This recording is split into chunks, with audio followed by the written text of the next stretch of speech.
Hello, everyone. Welcome to Secrets of Saltmarsh. This is our Ghosts of Saltmarsh Patreon Greyhawk campaign featuring all these wonderful, lovely Patreons that help support everything that we do here on this channel, with the exception of GodfatherWraith, who is taking it easy today.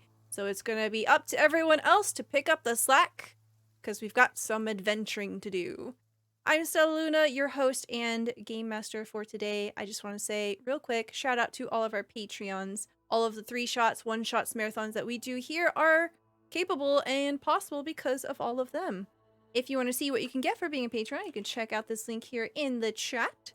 We also have a YouTube. You can find all of our previous episodes. Also, the episodes to our other campaigns are available all right there on that little handy link. And there are a few ways that you can interact as people perceiving this thing. Oh god, I hate it when I lose my spot in my words and then I just have to kind of like improv. Okay, channel points free, blessing, advantage die, re-roll. Good, yes, we like it. If you like to add an element of fate to the narrative, every $10 guarantees a draw from the deck of many things to the player of your choice. Let's jump right into it. Please tell me who you are, where we can find you, something you're excited about, and reintroduce our characters. We'll start off with the lovely Emma Panada. Hi, I'm the lovely Emma Panada. You can find me on Twitch and Twitter at Emma Panada. I am also writing a TTRPG called All the Witches, so you can find updates on how that's going at allthewitches_ on Twitter. I play Arlen Ruvalath, a cleric / warlock. Bit of a wild streak this entire campaign that wasn't necessarily planned, but here we are and we're living, and now I'm gold. I'm excited to see where Finn teleported to. Me too. It's gonna be interesting. Thank you very much. Next we have GeekDice. Hey, I'm GeekDice. You can find me on twitch.tv/Stella Luna when we get to play. I am playing KayBee Kismet Brightbloom, a wizard, artificer, a battlesmith, blade singer, small boy, old boy, a brave knight, hopefully someday a hero, but only if Arlen permits it to be so. Excellent. What's something you're excited about? Let's fight a zombie. Okay. All right. Pulling up the stat sheet for a zombie. Yeah, zombie, we're coming for you. Hope you're ready. Thank you so much. Next, we have Endicarus. Hi, I'm John, also known as Endicarus on the internet. You can find me in most social media under that name, and if you're particularly keen, you can go check out some games I made and some stories I wrote on my Itch channel. I can be found here. This is my only real stream thing that I do every other week, so I'm happy to see you here. If you want to find my character Paul, you'll find him looking towards the end of a bottle in the local tavern, because he is very depressed about having lost his very best friend again in our last episode. Excellent. Thank you. Thank you. Next, we have Zombie. Hello, I am Jacob, I am Zombie, I am Z, I'm whatever those two names like to call me. I am the lore keeper and Captain Z of the good ship Clip. I probably do too many clips, but that's up to your own discretion.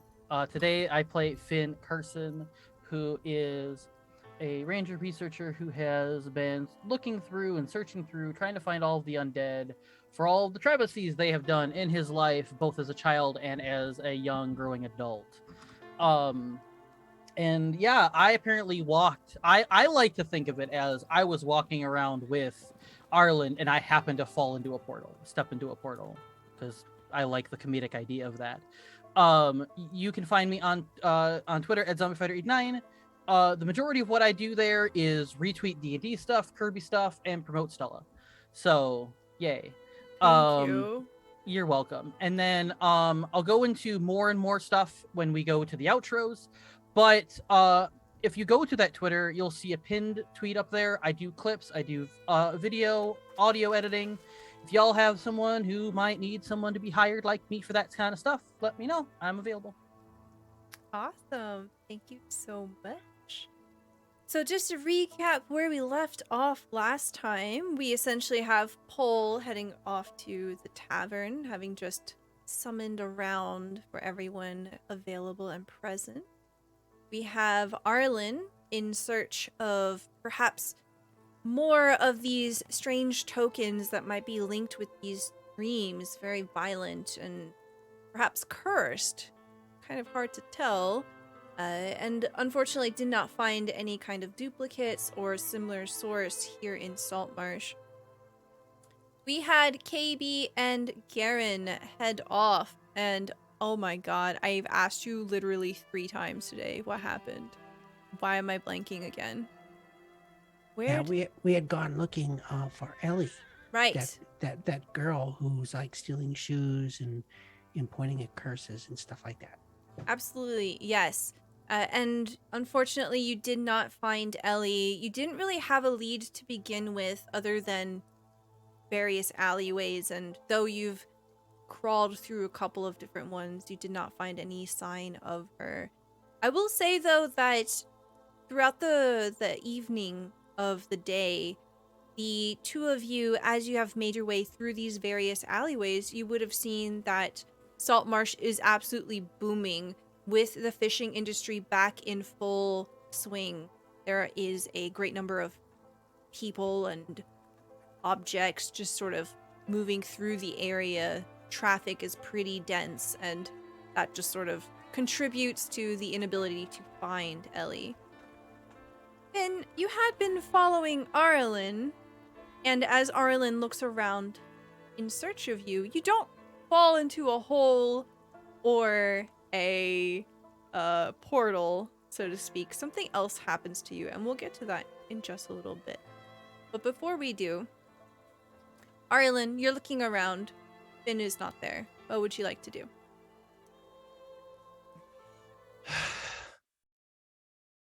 All right, well, just walk off without me then. That's fine. I'm kind of satisfied that she searched this whole town. She puts this like little token in her bag and is going to start walking back. You know, I think she's going to walk and make her way over to the Druid Sanctuary. Okay. Let me pull the map up here. Bloop. So you begin to make your way to the Druid Sanctuary. Here, you take the winding road that leads away from the city center, and you pass by this wide open field that is currently harvesting some wheat.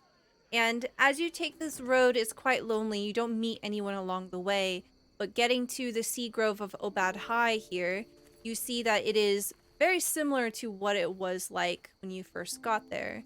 You see that there is this great clearing, and there's a wooden statue of Obed High farthest from you. And between there are a number of different tables and pews that are all kind of shaped out of wood, but not in the way that a carpenter would have created. They seem almost to be whole pieces. I need you to roll me a perception check. 22. Very good. So as you're looking around, you notice that there is a slight rustle in the bushes nearby. And without looking, you can see in your peripheral vision that it appears to be the small shape of a baby owlbear getting ready to pounce on you. I'm going to like kneel down and look at it so it knows I see it, but also kind of brace myself for it pouncing anyway. Okay. Roll me an animal handling check. Oh, I have +3. That's fine. Wow, 22. Okay. You have this moment here where there's just silence as the two of you are just in this deadlock stare. As soon as you make eye contact, the creature stops. and you can tell it's watching you, it's observing you, trying to see what you're going to do next. And it kind of does that cat thing where the butt wiggles a little bit and it's a little higher than the rest of its body. And then it begins to kind of crawl on the ground towards you slowly. I'm going to get maybe like some dried meat or something from my pack and like hold it out towards the owlbear. You see the owlbear comes rushing forward as soon as you begin to offer food. Roll me a dexterity saving throw. I'm so good at those. 11. Okay, yeah, you managed to pull back just in time. You see this very, very sharp and curved beak that makes its mouth just snap forward, and it manages to pluck it right out of your open palm. And you could tell, even as a baby, this beak is probably kind of soft in comparison to what an adult owlbear would have, but it's still very sharp. You could tell that it could easily bite through maybe light armor and do some pretty bad damage. And you see it drop on its haunches and it begins to like do the bird like gulp, gulp, gulp. It just swallows the thing whole. I'm gonna pet it. Okay. It's very soft. What is the name of the druid that lives here again? Garen. Farron? Mhm. Farron, are you here? You call out to the grove and you don't hear anything in reply. Carrying over that 22 that you rolled, you're pretty sure that there's no one here. Strange that you'd be left unattended, little one.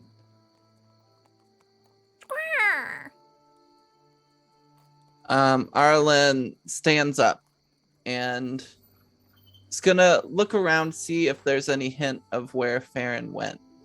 Okay, roll me an investigation check. With a 12, you begin to look around. You can see that one of the closest tables to you has a number of different mortar and pestles set out. And looking inside one of the bowls, you can see whatever's been mashed up, it looks pretty fresh. So perhaps it has something to do with this, but Farron was probably here just a little while ago and left recently. All right. Well,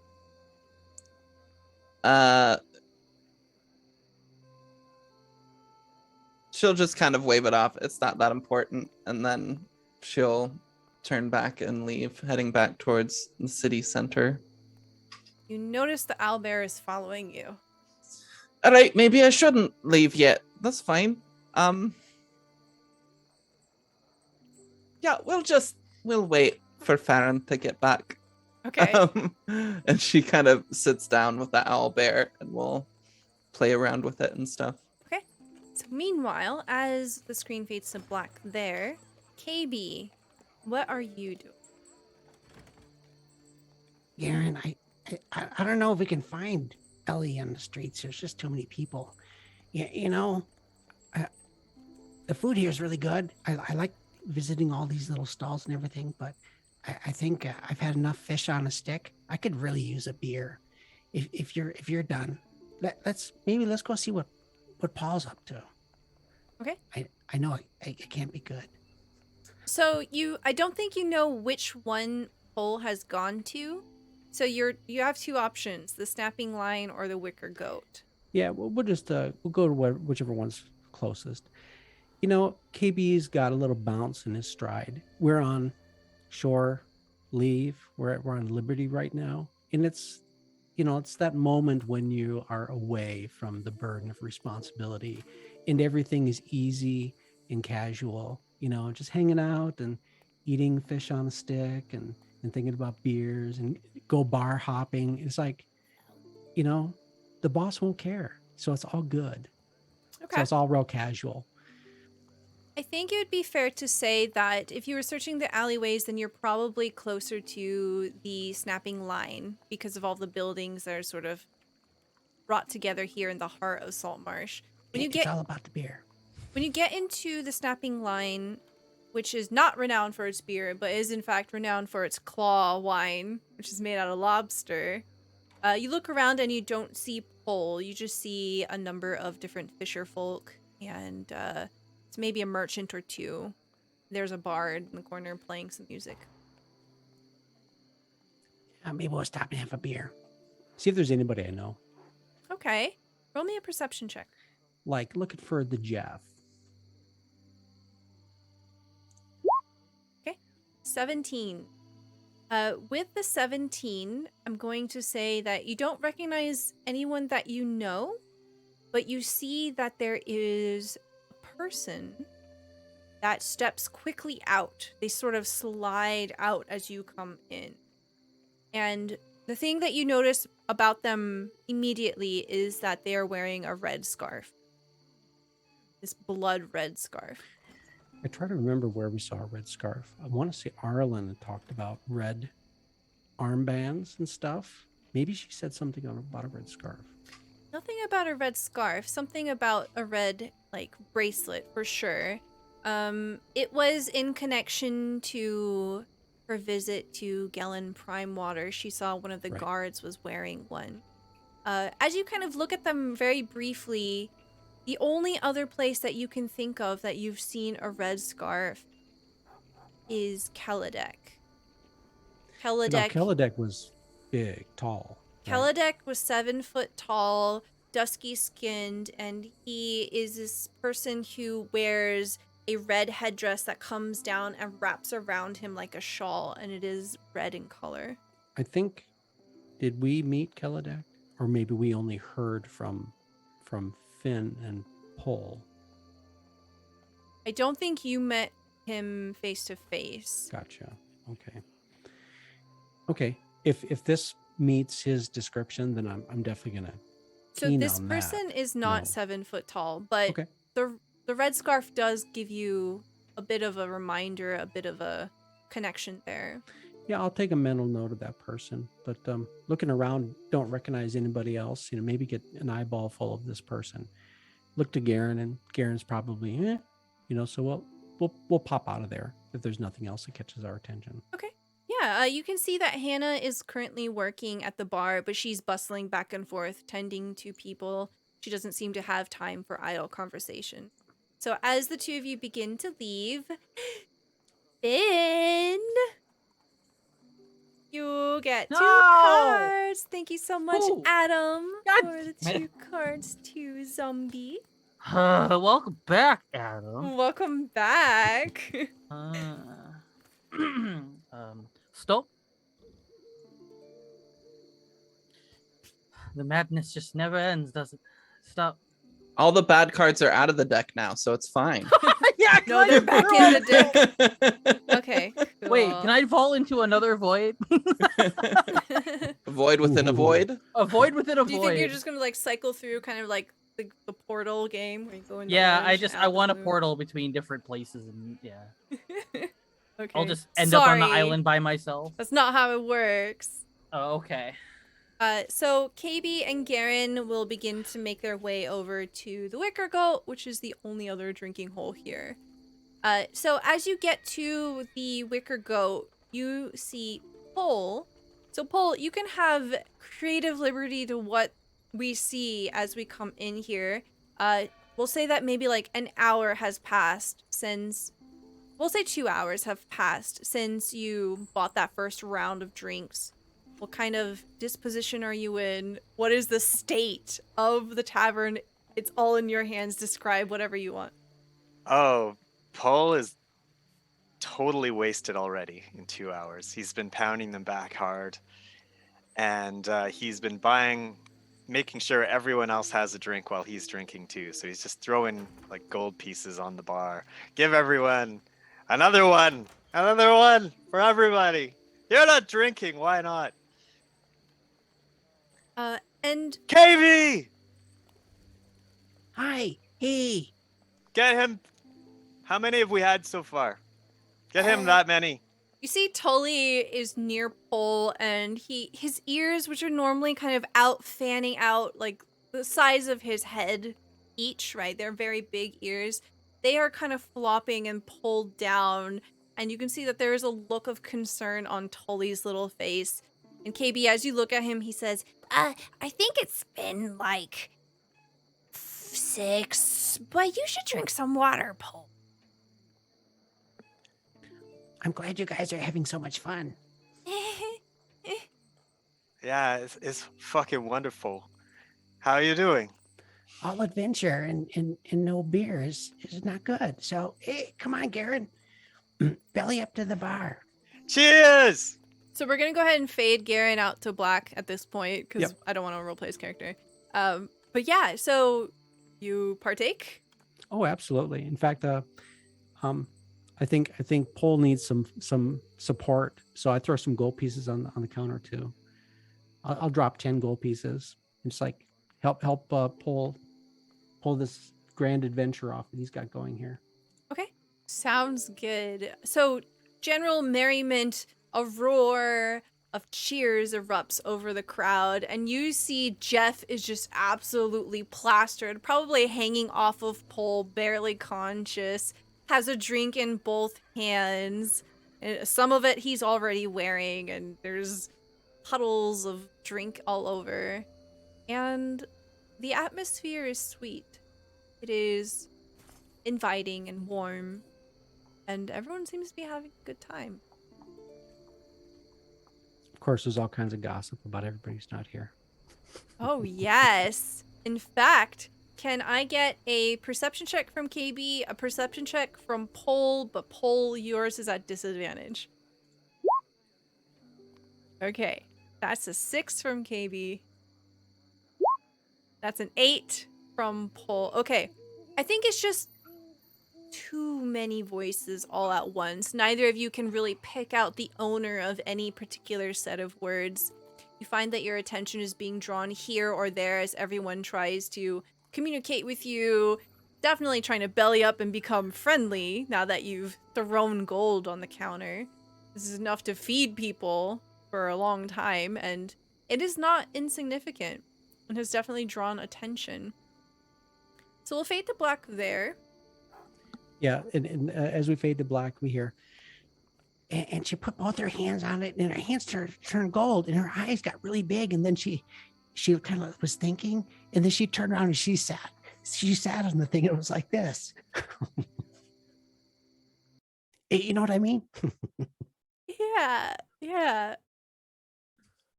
Oh, that's crazy. No.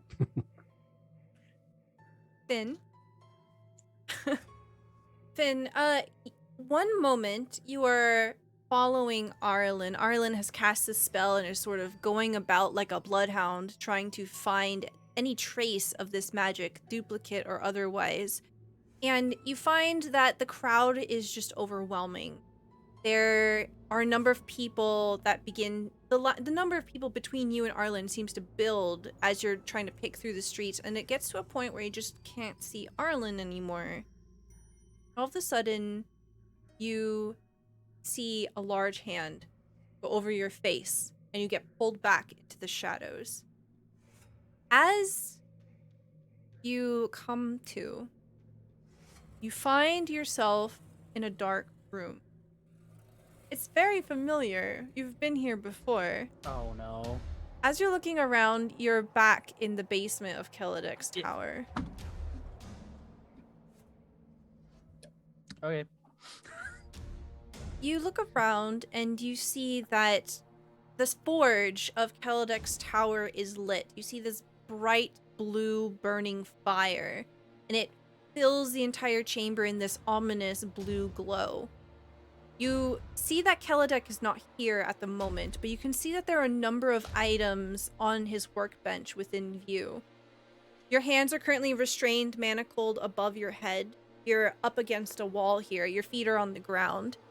And you see, very noticeably, on one of the benches in front of you, on the other side of the room, are a number of those purple crystals that you saw before. Mm-hmm. That were taken from you before.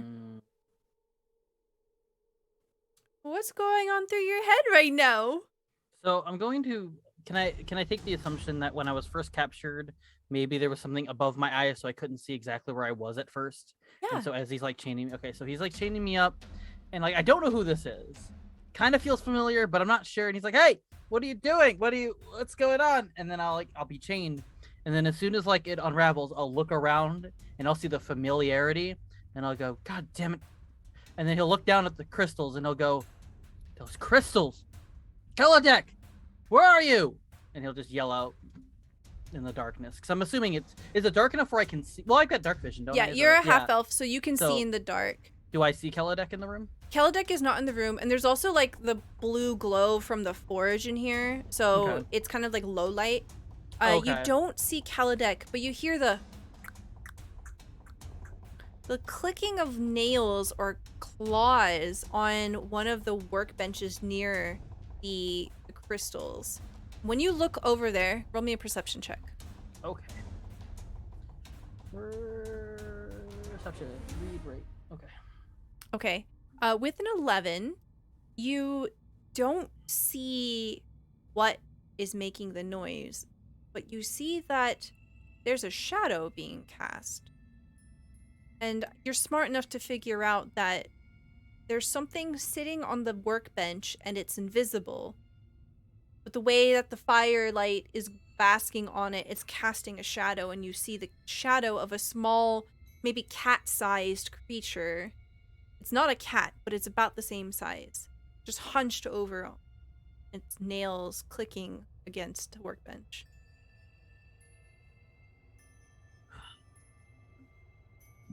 So, I don't know what that creature is, but I see the creature. Roll me an Arcana check. Actually, do this at advantage. Okay. 17. You recognize this clicking noise. Okay. You remember that night where there were claw marks, something was messing with your window, you thought you saw something that was like a cat. That. Okay.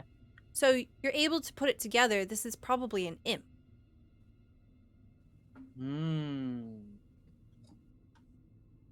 It's an imp, huh? And then I guess he'll be sort of chained up, and he'll be kind of looking around, and like he'll kind of like look in the direction of that imp, and he'll be like, "Imp, show yourself." The clicking stops. And you hear something whoosh towards you. See the shadow cast of this creature unfurling its wings as it glides down. The click-click of it landing somewhere in front of you on the stone. You hear a tiny voice say, "What is it that you want from me? My master will be back soon.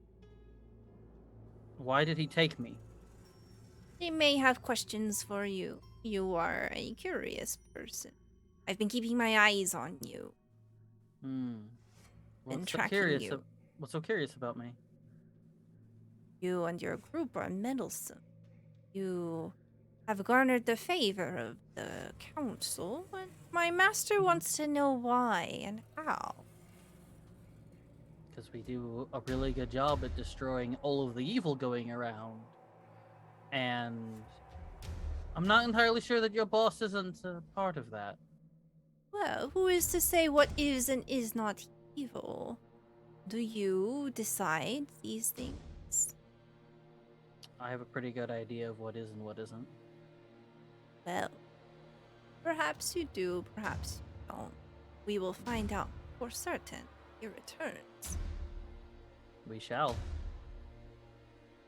And you see the invisibility spell just whoosh off, and you see this devilish little creature. Something kind of like a chicken, something kind of like a bat, and it's got these little devil horns and cloven feet and these claw-like fingers. And it just looks up at you.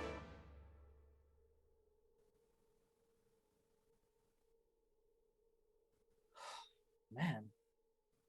I don't know what you would have looked like under that hood. I wasn't expecting that. Well, looks can be deceiving. I can take many shapes. Almost like you can disguise yourself as anything that you want to be. Within reason. And you see one of the wings sort of fold down, and as it pulls up and wraps around it, you see that it turns into a dark red cat. And it begins to slowly slink near the light of the forge. Hmm. Okay. Well, suppose I'm not gonna get anything from you. I guess I'll wait till your boss returns. Okay.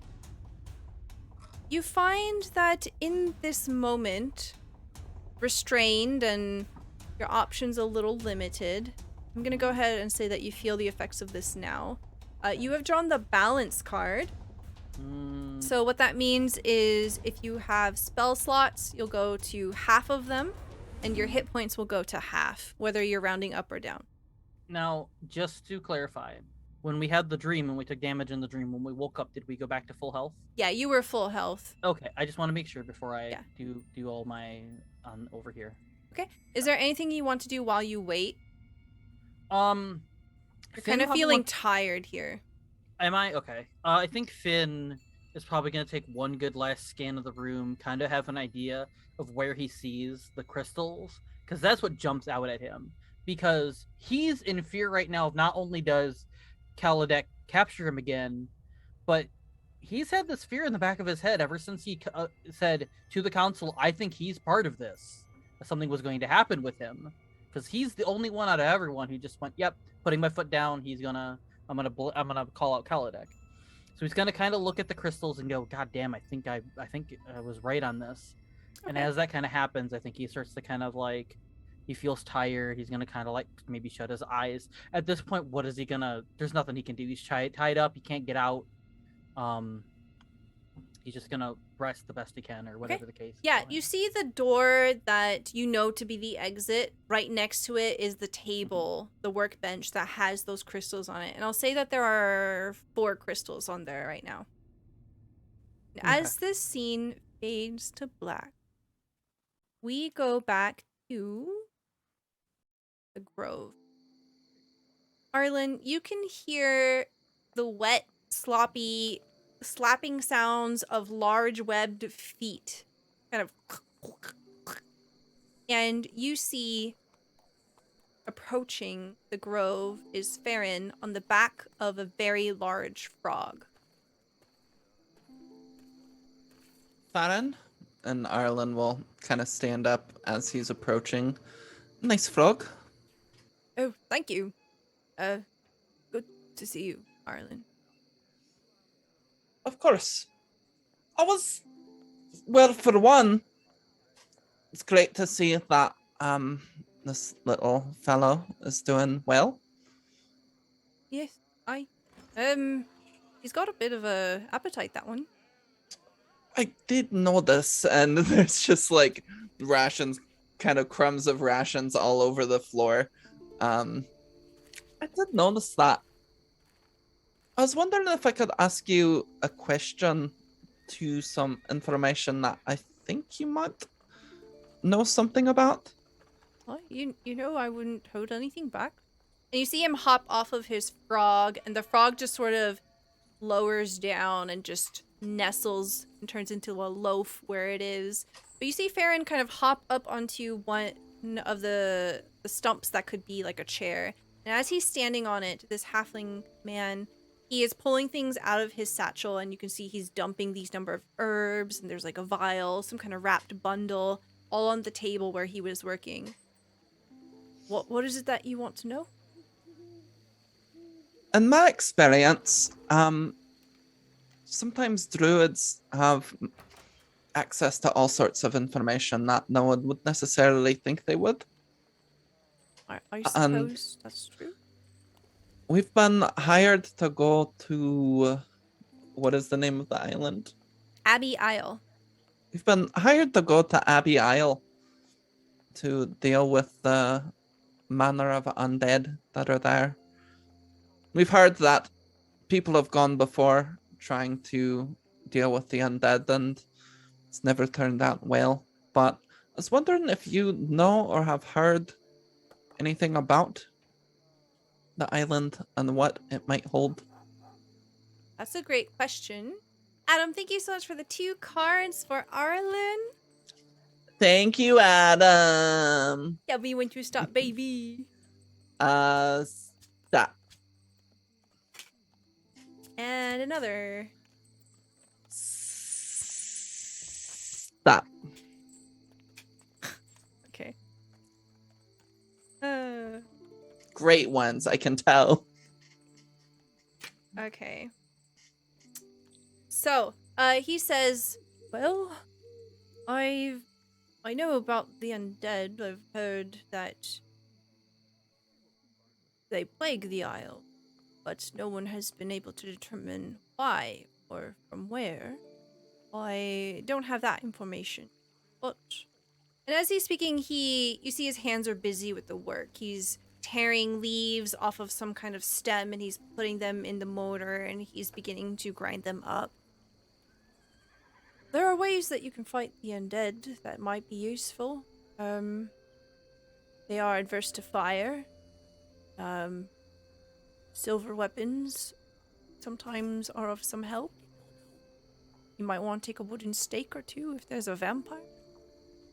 But, unnatural forces, that's for sure. Something's wrong with the land. Something terrible. Alright. I was hoping that you would know a little bit more, but if not, that's fine. The history of this land is very old. It dates back far before the time of Saltmarsh. It's hard to tell what was. Many people have come through. So whatever it is, it must be old. Alright.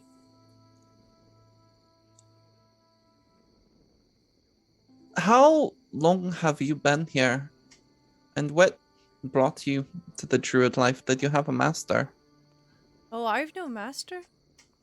We who serve Obed High, we don't think ourselves to belong to anyone. Well, like a mentor, a I teacher. I was trained in my circle, about 50 years ago, but I didn't move to this area till about 10. Alright. That makes sense. I came from the marshland. And what is it that you're making? Oh, this. You see him lift up the motor and pestle, and it stinks. It smells like rotten ass. It is terrible. He says, this is a salve. It's very good if you've poisoned. It's a salve to cure poison? Aye. Alright, Antitoxin. well, Do that- you want some? No, not of that, but do you have anything to help people that aren't inclined to breathe underwater be able to breathe underwater? You know, I think I've got just the thing. And he sets it down with a large thunk, and he begins to pad over to this wooden statue. And you see that the wooden statue resembles an old man's face, but it is a green beard. You see that instead of a beard of hair, it's a beard of oak leaves. And it is wide and it fans out and it's glorious.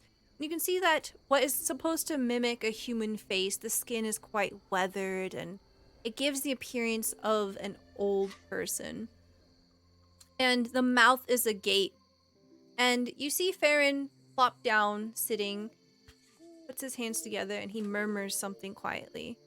As he reaches out, eyes closed, he puts his hand in the mouth and pulls out what looks like a piece of kelp. And he begins to pad over to you, his bare feet going against the grass. Here you go. Some sea kelp. Alright, and what exactly does this do? If you chew it, you should be able to breathe underwater for about 30 minutes. Can I get any more? Well, you can cut this up in a couple of pieces. Should be good for about 5 people. And she kind of like looks past him towards the weird statue. What is that? Oh, that's the face of the Greenbeard. Obed High. And it just dispenses kelp that helps you breathe underwater? No, I can't quite talk about it very much. It's a secret of my order.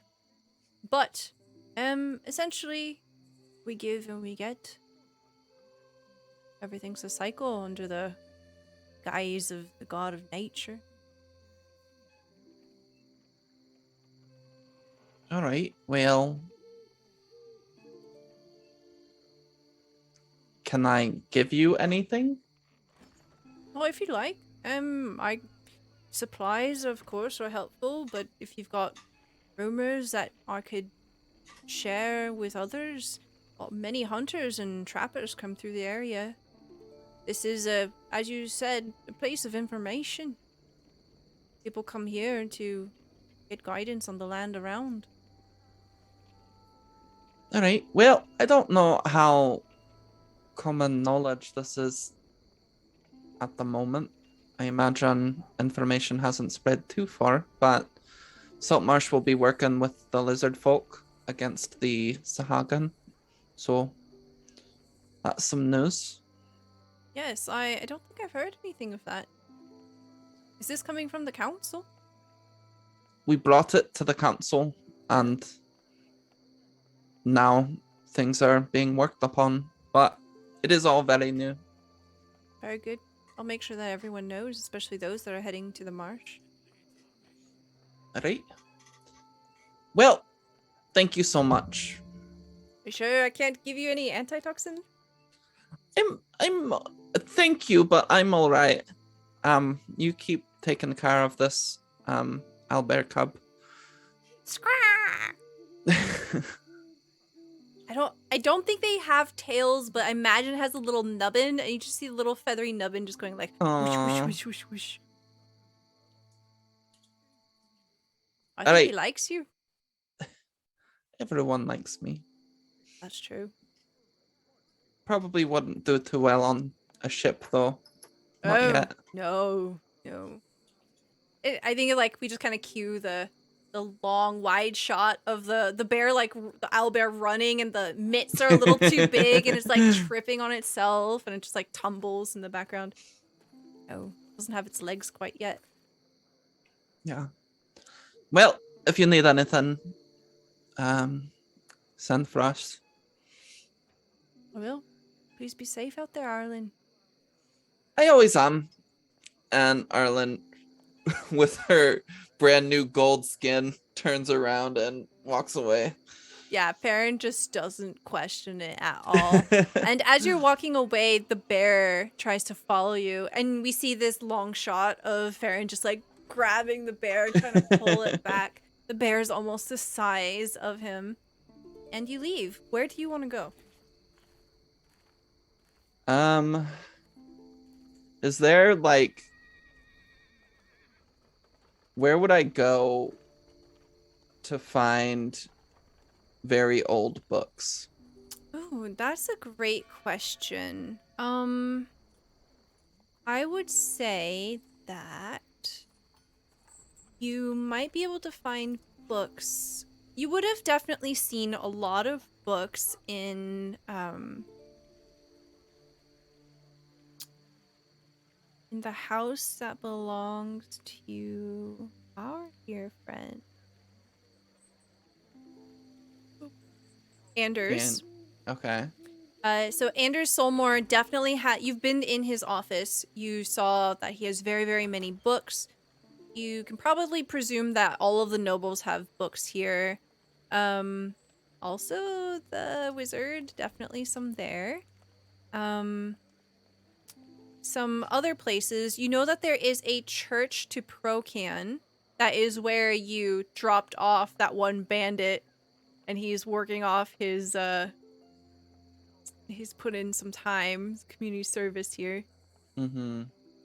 Some more obscure things, you could check out the faithful quartermasters of Ayus. I think Arlen, with the knowledge she's looking for, And also the council building probably has a small library. yeah, I think with what she's looking for more information about the island, potentially. Okay. She thinks that's going to be really obscure and not shared around much. And I think she's going to imagine the asshole wizard, probably. If anybody has something, it's probably the asshole wizard. So she's going to head towards the wizard tower that she thinks is abandoned. Okay. So you'll definitely have to make your way over Sharkfin Bridge to get there. The tower is all the way on the southern side of town. I believe it's number 6. Yeah. So number 6 on the map here is Kelidek's Tower. So in order to get there, you have to go either all the way around here, or you make your way past the Wicker Goat.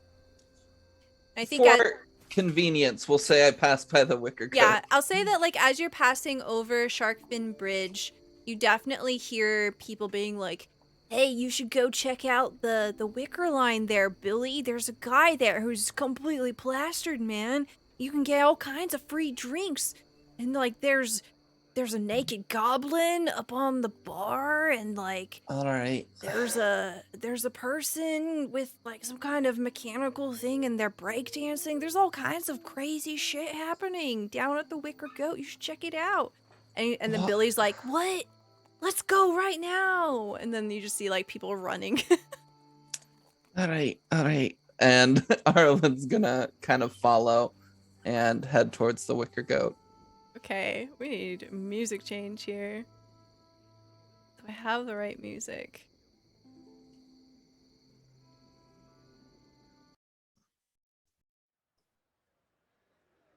So as you enter into the Wicker Goat, all right, this has definitely been some time. We'll say that another hour has passed. So it's about like close to 4 hours of your little vacation here, Pole. I'll give you complete creative liberty again. What is the interior of here like? I think probably there's people dancing. There might be people brawling.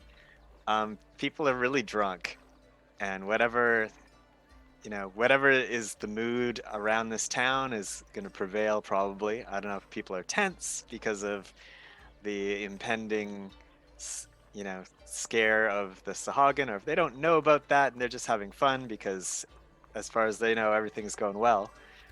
But It is definitely a distinct thing that the group of you definitely don't hear anything about Sahagin. You don't hear anything about lizard folk or about the marsh itself here. So if there's any conversation, it's because one of you has said something. Right. Yeah, Paul probably won't be talking about that, but he will be naked. He's decided that he's had enough of not being allowed to be a naked day, just because every time he's at the ship, Arlen's at the ship. So he's just like, well, you know what? It's naked day. Everybody feel free to get naked. You can still have beer. It's all fine. The bartender, like when you say this, looks really bewildered, but then looks at like the thick stacks of cash that have been passed over, and he's just like, eh. Oh, wait a second. Let me check here, Paul. And I bring out my carpenter square and I check out his mug, his glass mug, and the level of his beer. Yeah, you're still good. KayBee, what are you up to amidst all of this partying? Woohoo! I think having a good time. We're on Liberty, and the boss said, relax and do what you're gonna do. We've got like days. It's like forever, right?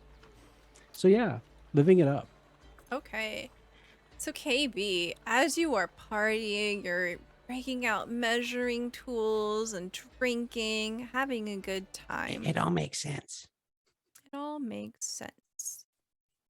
As you are partying here, what is the primary emotion that you're feeling? I think relaxed and happy, and definitely, checking out his teammates. I think when he saw that Paul was kind of glum leaving the ship, so hanging with his teammates. He wants to see how they're doing, and he definitely wanted to ask Paul about Penny Sprinkle, but it might be too early right now just to talk about that. So just getting into the vibe, having a time, real happy, real laid back, probably oblivious to whoever's coming through the door. Hey. I can't. There it is. Okay.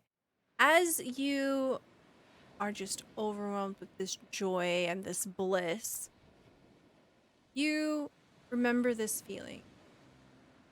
You have drawn the Urali card. I don't know what that is.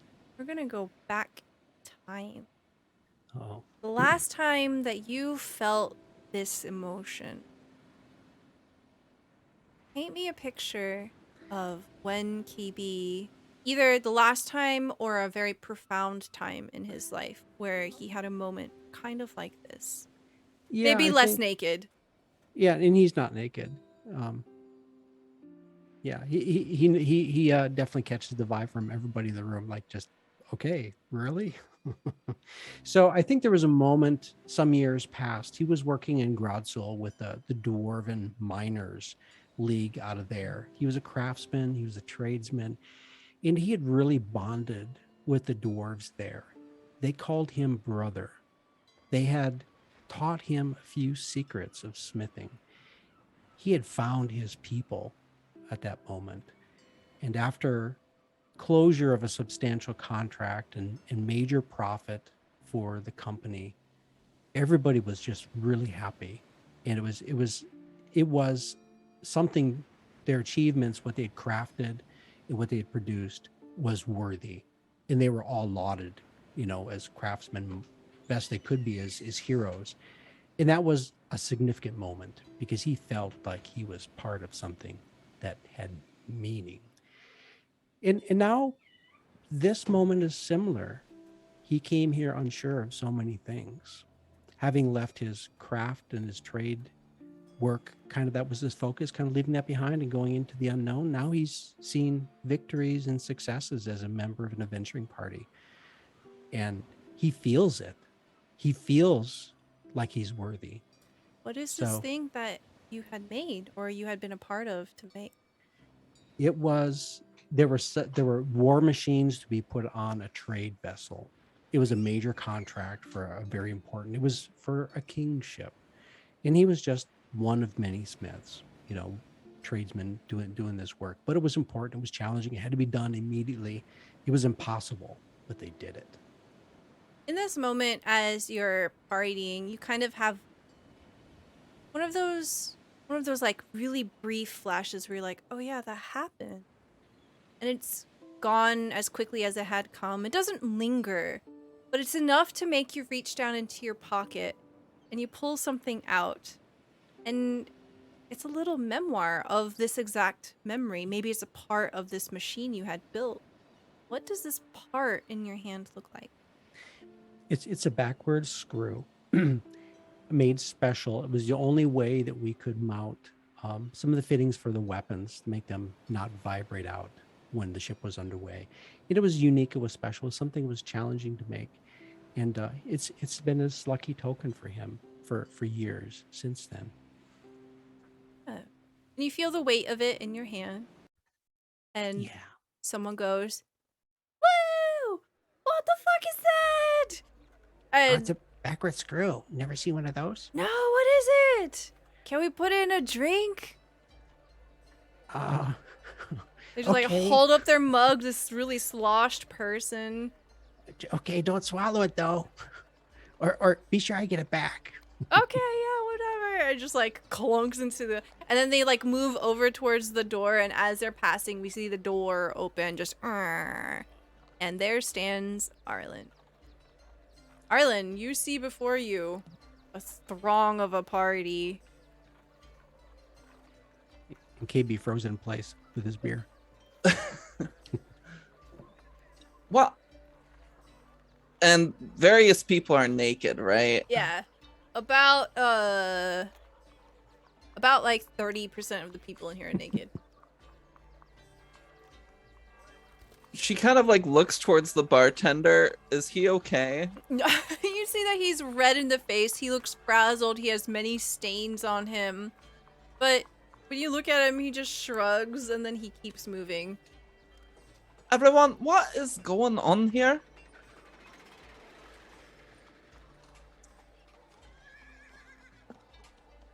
Paul and Tully are doing the can on the bar. That's what's going on. Yes. I need better music for this. Alright.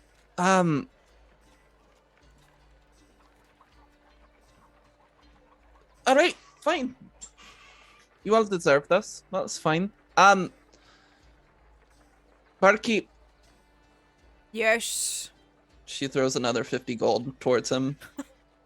He looks at you wide-eyed. He looks confused. Just keep the drinks going. Let them have a fun time. If anything breaks, just let me know. All right, I can do that. Anything for you? I'm taking a trip to a certain tower.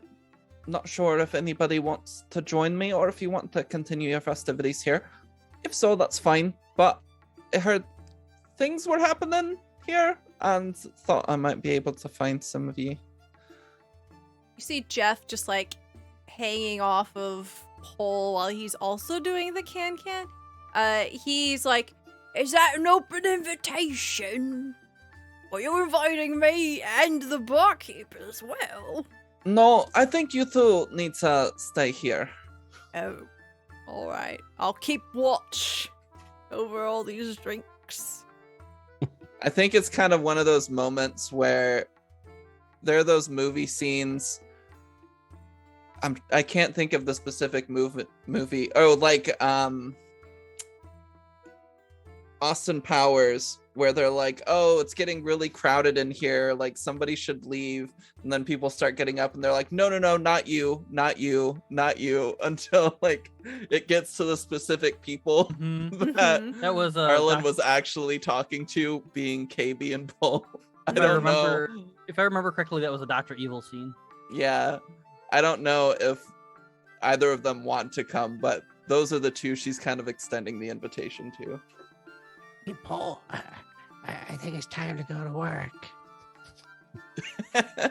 Fuck. Where's my pants?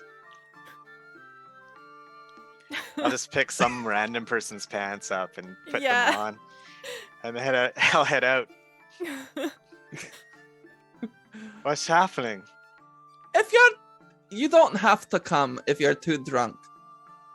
It's fine. Is it something you can't do drunk? Reading? What? Reading? Yes. Read. I think I can read drunk. All right. Paul, Well- you pick up a pair of berry orange pants. Oh, nice pants. We're going Yeah. to the wizard's tower, seeing if he has some old books.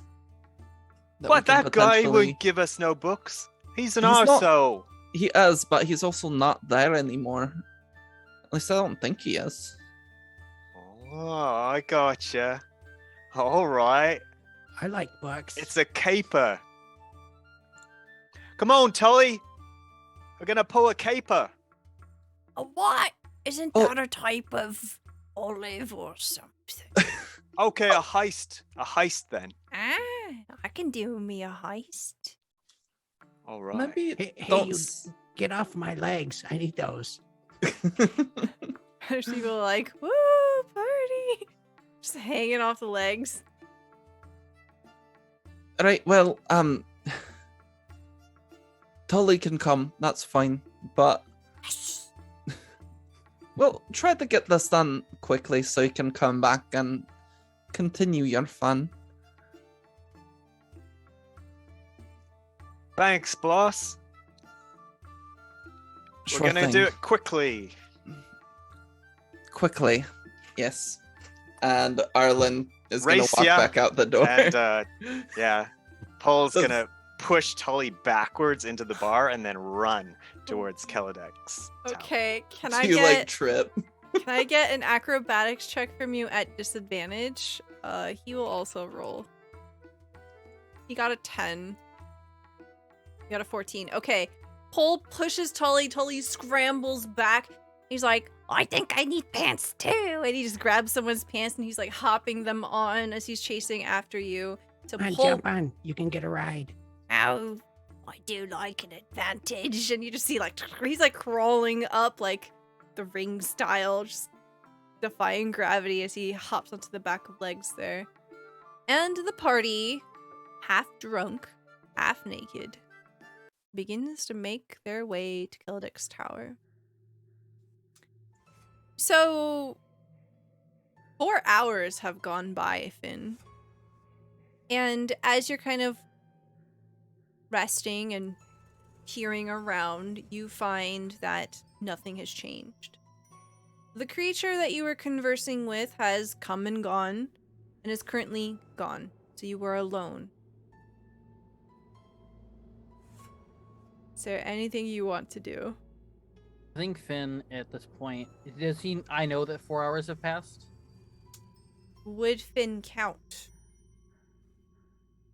There are no windows here. I think Finn would have noticed time had passed at this point at least. Maybe not know how much time has been passed, but the fact that he went out and kind of went, to sleep and then kind of like woke up and he's still here.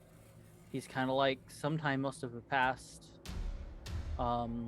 He's kind of surprised that Kelodek hasn't come up and talked to him yet.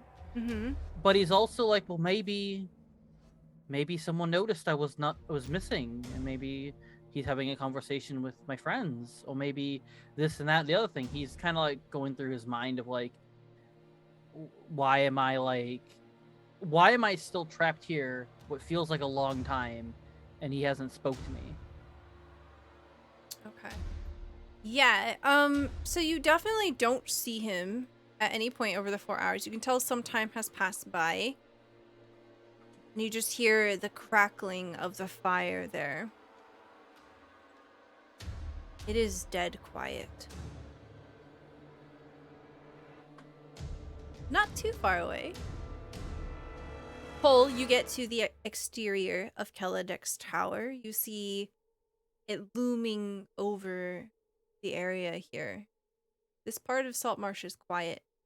You don't see anyone on the streets here. You slap your hand against the door. It feels locked. Is there a keyhole? There is. All right. Pole's gonna reach into his handy haversack, which he didn't take off, because he doesn't take that off even when he's naked. And The pull out his... haversack stays on. That's right. Yeah. He's gonna pull out his thieves' tools and get to work on this lock. Okay, roll at disadvantage because you are super drunk. Yep.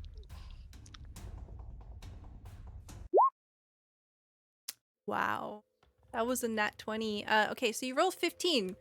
Yeah, so as Tully comes up with KayBee, y'all approach next, I think. I think you probably outrun Arlen pretty easily.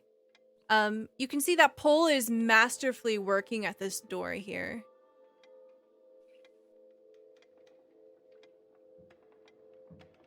Make a hole coming through.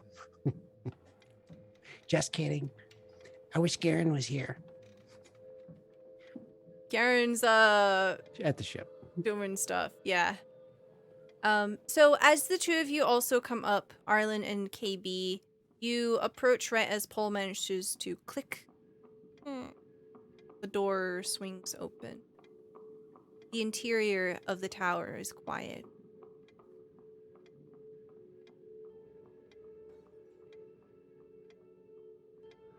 All right, I'm going in.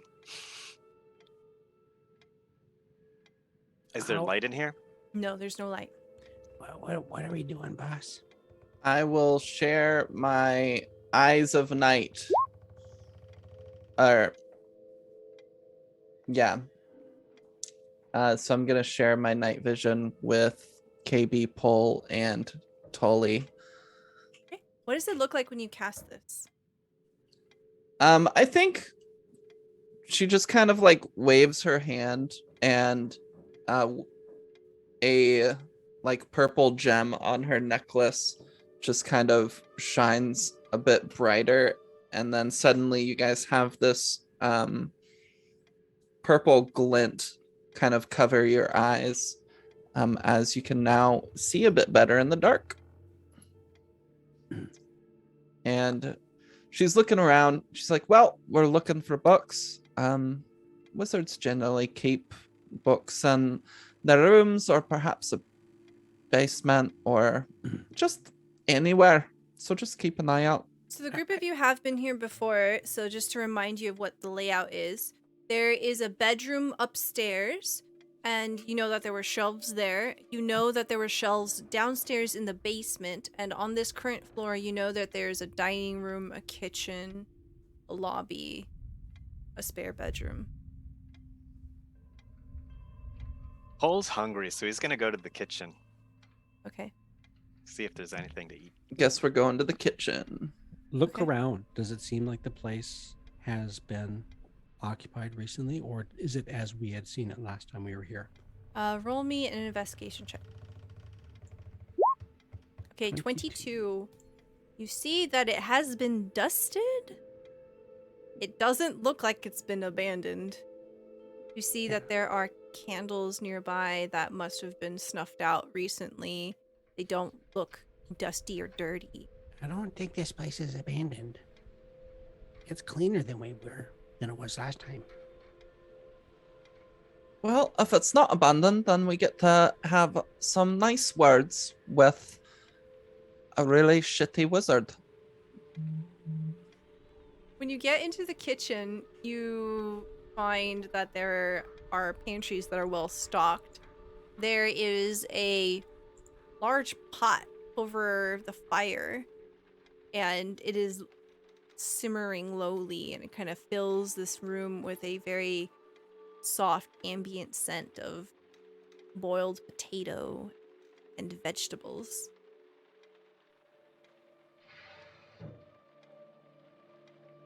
Nice. Are there any bowls? Yes. They All right. are very fancy bowls that are this cherry wood, and they're like, they got a ring of gold around the lip. Tully, you want some? I'm just gonna scoop some up for myself. You know I do. All right, I'll hand him the bowl and scoop another one. Yeah, he just like kind of like begins to just unhinge his jaw and just dump it in. Absolutely. It's pretty good. Mmm. You're wondering? I think I drank too much. I need to pee. I'll be back. As you begin to wander the house, roll me a perception check. Arlen, what do you want to do here? As Arlen's walking with everybody, she's looking around for books. Just trying to find really anything that she thinks might tell her more about the island that they're going to. Mm-hmm. But she's also walking around with 3 very drunk people, so she's trying to make sure that they don't do anything really dumb. Okay, yeah. As you're looking around for books, the current path that the party is taking doesn't take you by anywhere with books. As you make your way into the kitchen, the closest thing to a book is a recipe collection off to the side. And even if you flip through it, it seems pretty mundane, nothing alchemical or interesting. The soup smells appetizing. Pole and Tully are enjoying it, and KayBee runs off. Looking the- for a restroom. With the 4 perception, KayBee, you open a door and there are stairs that go down. Any books I see there? The stairwell kind of goes in a spiral. No books on the stairs. Got it. So when Paul sees Arlen riffling through the cookbooks, he's gonna, oh, that's great. We need these for the ship, and I'll take them all and stuff them in the haversack. Okay, I love it. You can add 2 cookbooks. No, 2 ordinary cookbooks to your inventory.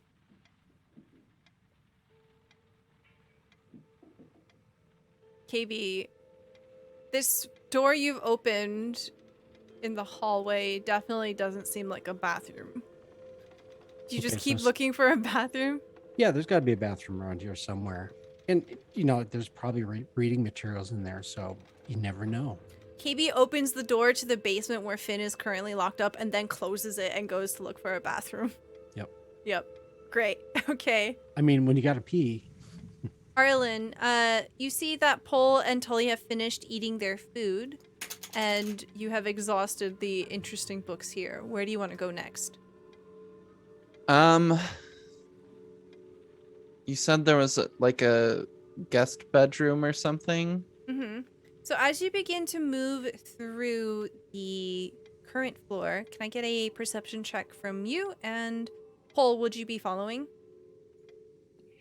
Oh yeah. Once we're done eating. Okay, perception check from you at disadvantage. I'm gonna use my blessing that I Okay. was given earlier. Yes. Oh, that's a nat 20 from Pole. That's the third nat 20 I've thrown away to disadvantage tonight. It's awesome. That's so funny. Oh man, if I ever roll Need this you to good sober again. up. With the 8, nice house. Looks cool. Well stocked with pretty much everything. With the nat 20, the 21, Arlen, you see KayBee open the door, and then you see that there is a number of stairs that spiral down. He closes it and he continues on. You remember that to be the basement, and you remember that the basement had a forge, it had a workshop, a number of different books as well. But heading over to the bedroom, you find that the bed is made, the wardrobe closet in there is empty, and on the shelf there is a book called The Honest Life of the Merchant, A Fate Forfeit. You see essays on the dwellers of the swarm, a study of creatures fair and foul. You see Treacherous Journey in the Graveyard, the true and honest accounts. I'm going to take all 3. Okay, fantastic.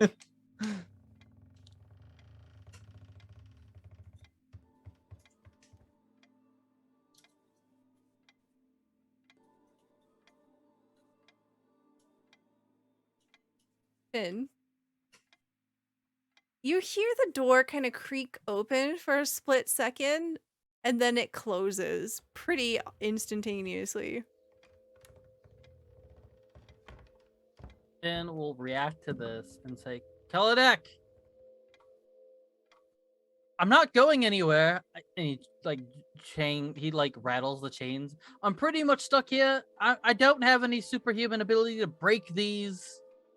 Come talk to me. What is it that you want to talk about? You call out and there's no response. Unfortunately, the top of the stairs is too far away. Figured. Arlen, Pole, and KayBee, what would you like to do next? I need to pee. So I'm looking for the restroom, and if I see rooms with books, I'll take note. Okay. On this floor, you're able to find a bathroom with chamber pots. Any reading materials? Newspapers, magazines, Yeah, obviously. Far Side collection. Farming in Carts magazine. I don't know.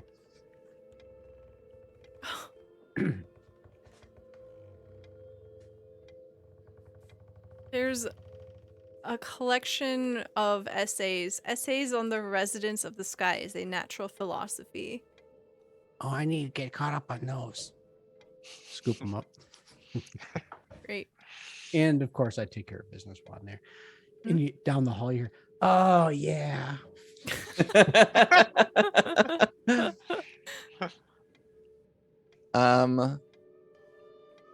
What other rooms are there? There's the basement. Yeah, and then the bedrooms upstairs.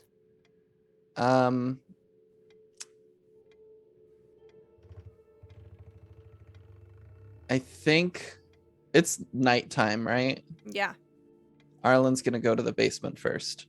Okay. So about 20 minutes later, Finn, you hear the door open again.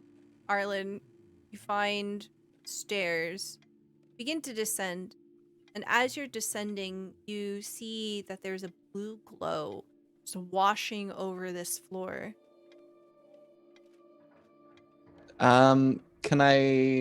Do I know what this is? You Is it just like a remember- light spell? It seems like it's coming from a light source. From the angle that you are coming down the stairs, you can't see the source itself, but you do remember that there was a forge in here. Okay. Do I hear anything? Depends on what Finn does. Finn will probably hear, you'll probably hear the footsteps come down the stairs, right? I could hear the footsteps come down the stairs. Be like, finally, Kaladek, goddamn! And then probably no response. I poke my head around the corner. Finn, what the hell are you doing here? I was captured by him trying to follow you. Oh my god. All right. Arlen's gonna go in and Wait. Did you not notice I was gone? I noticed that you left, but I just thought you went somewhere else. I didn't think you were kidnapped.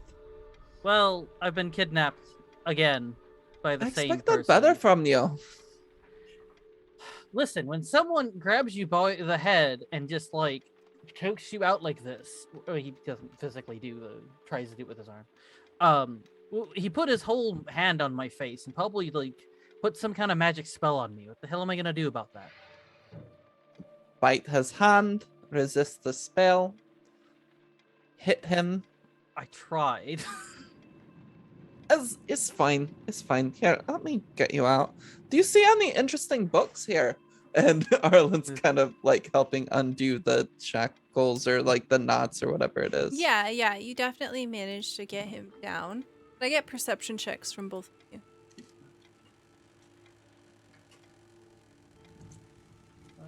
Where are you? Ooh. 22. Wow, that's not 22. Okay.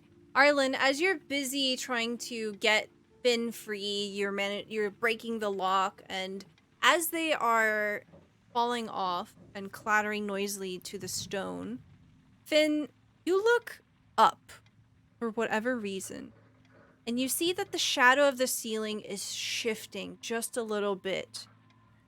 And you realize that there's something on the ceiling, and in the light of the forge, as it washes over the large scaled body of this creature, you see that its two eyes are watching both of you.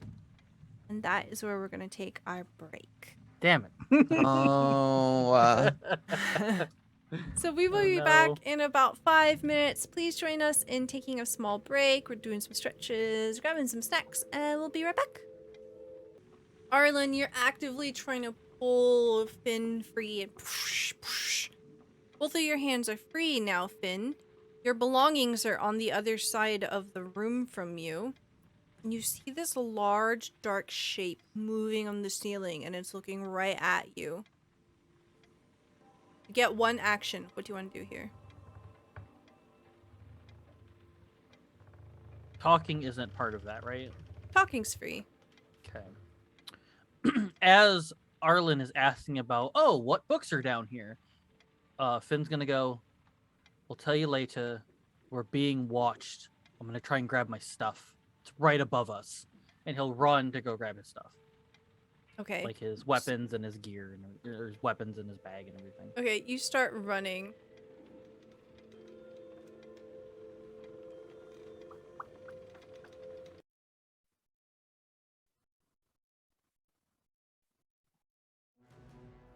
I need both of you to roll for initiative.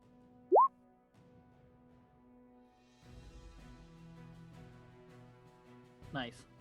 Okay. Ah! 6-9. Nice. Yes. We did it.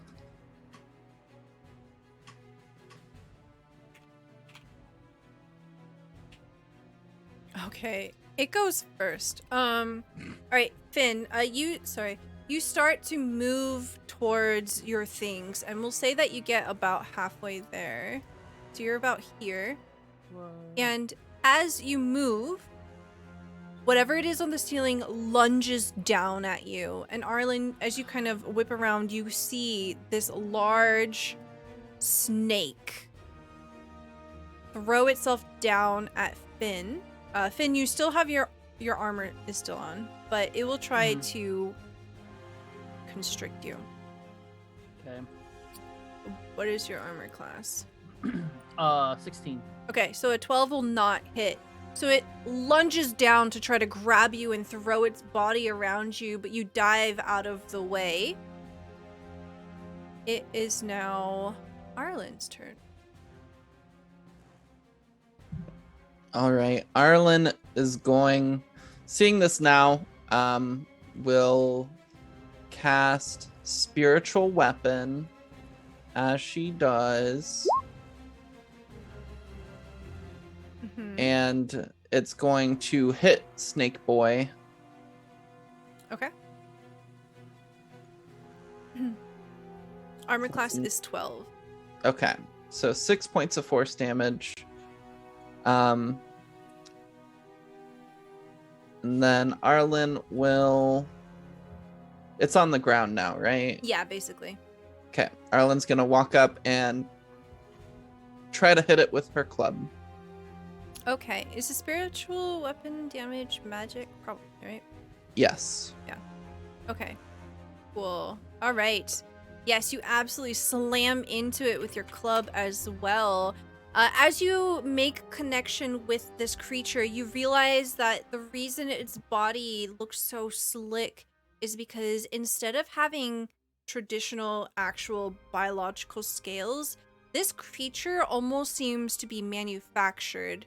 You realize that the scales are actually small, flexible plates of metal, and this is actually a construct that looks like a snake. As you slam your club down on it, there is a ding, a very, very loud ringing noise as your weapon connects. Can I get perception checks at disadvantage from KayBee and Paul? 13 from KayBee. And a 15 from Paul. I think both of you look at each other as you hear this sound resonating from the basement. Sounds like they're fighting. Yeah, let's go get into it. Kaladek, I got something for you. If there's a chandelier, I'm gonna swing on it before I go in. Oh my god. Okay, roll me a dex save Woohoo! at disadvantage. If I have a blessing, can I use it, or Yeah. does it just go away with my disadvantage? So it will just make it normal. Okay. Okay. Boo. Oh. Where's all my nat 20? Oh, man. They're all gone. Just to recap, Emma has 1 nat 20, GodfatherWraith has 1, and Zombie has 2 nat 20s. So you grab onto the chandelier to try to do this fun little flip or something. You take 10 bludgeoning damage as you swing. You just basically fall off of it and you slam into the ground. You land weird and it is crunchy. KayBee, you can hear how crunchy this is. And you see the That's whole the thing. Wind. The wind's knocked out of me. He's like, Good job, sucker. I'm coming, Arlen. and I'm going to charge down the stairs. As a bonus action, I'm going to twirl my blades and activate Blade Song. I'm going to Okay. double move down I'm the stairs. basically gonna let you roll in after Arlen and Finn Yep. get a turn here. Very cool. Okay, so Arlen, it's your turn. Your turn just ended. Anything Yes. else? Do you want movement? I moved slightly to get close to it, but that's all I need to do. Okay. I am Dunsky. Finn, it is now your turn. Since Finn was only halfway over to his stuff, considering he has no weapons whatsoever on him, he wants to go and get his stuff. But when Arlen hits the metal, he hits it as well. Does he have a second to kind of look and then also see that it's metal? It's not like an actual snake. The nature of it becomes quite apparent. Yeah. Okay. Do- And so good. Does Dwayne do extra damage to constructs? Do I remember that right? I think it was buildings. Let me check. Is there a way I can put Dwayne in the chat? It says structure. Yeah. Here. Oh, okay. Yeah. So unfortunately, not constructs. Specifically buildings. Gotcha, Okay. gotcha. That's next. Knock this tower down.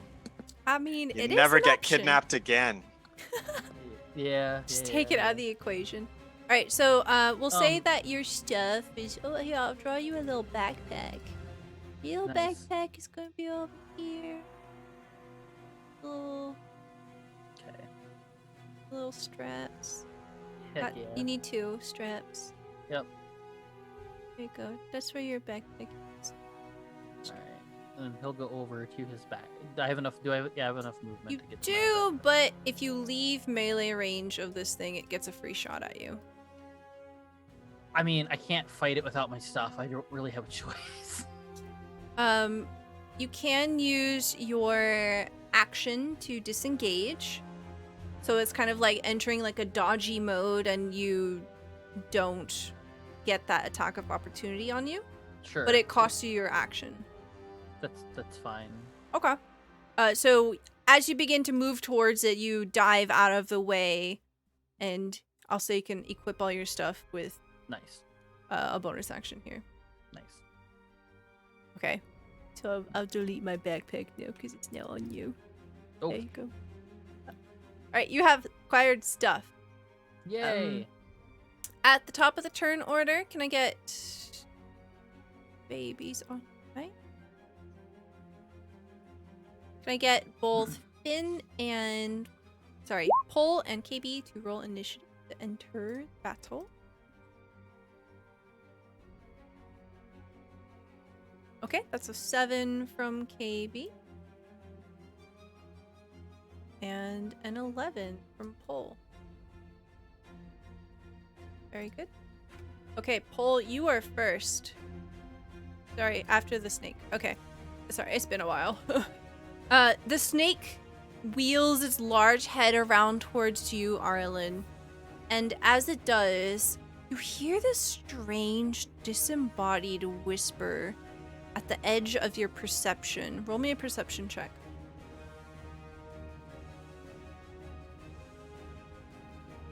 That's a nat 1 into a 4. Okay.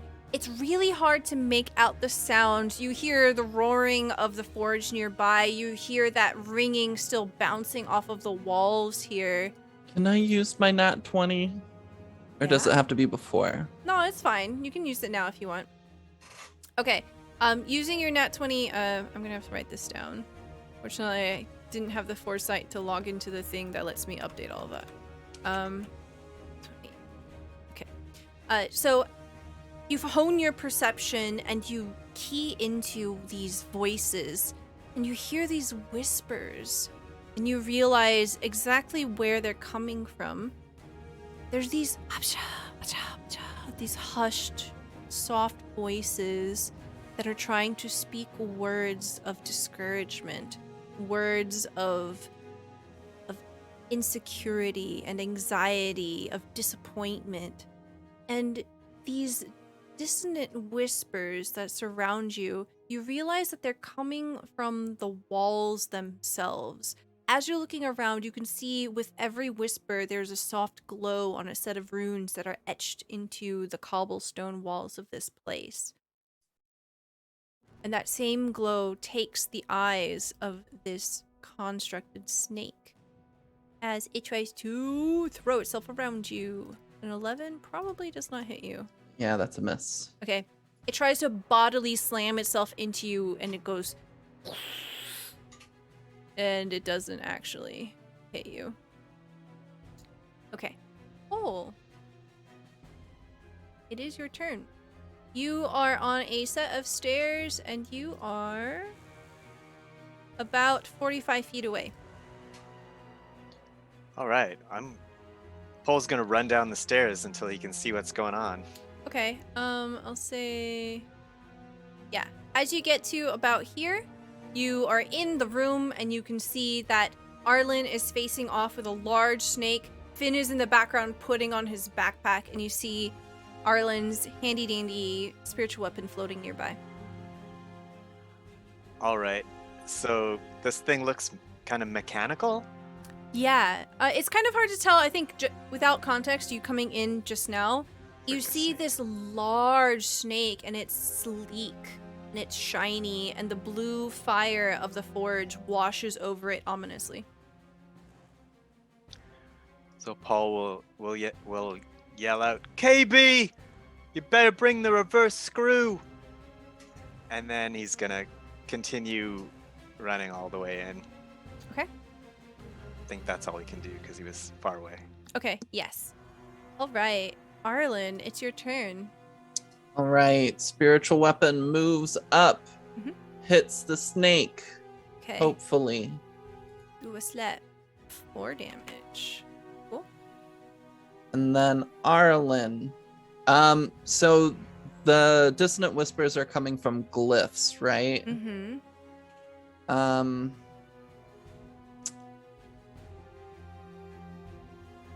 Fan, there are glyphs on the walls. Casting magic. Could you destroy those, please? And Arlen will cast inflict wounds at a second level. Okay.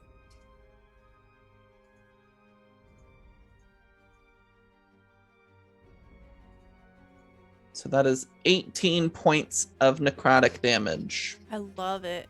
All right.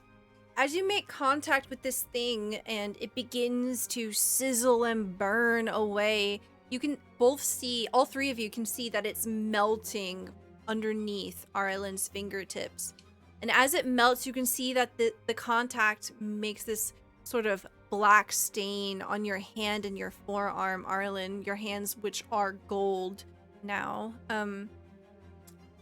You see that the snake, essentially half of its face is sort of melted away and the other is still intact.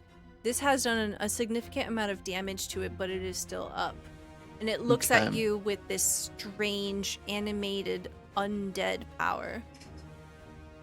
Got it. I am Dunskies. Okay. KayBee. So I've got a movement rate of 40 with legs. I'm going to pop right up there. But as I come down the stairs, I've got this lance attached to the leg, or to the side of legs. And I want to bring up this lance I purchased. Is that viable as I come off the stairs? I can hoist this lance? Yeah, why not? Okay. Oh, there's legs. Just for you. Hey, buddy. Beware the sea lily. I'm coming. I Should can't- be able to move it. Okay, cool. And I'm going to pop him right there. And I got this lance out, and I'm going to give it a poke. Just going to turn on the thing.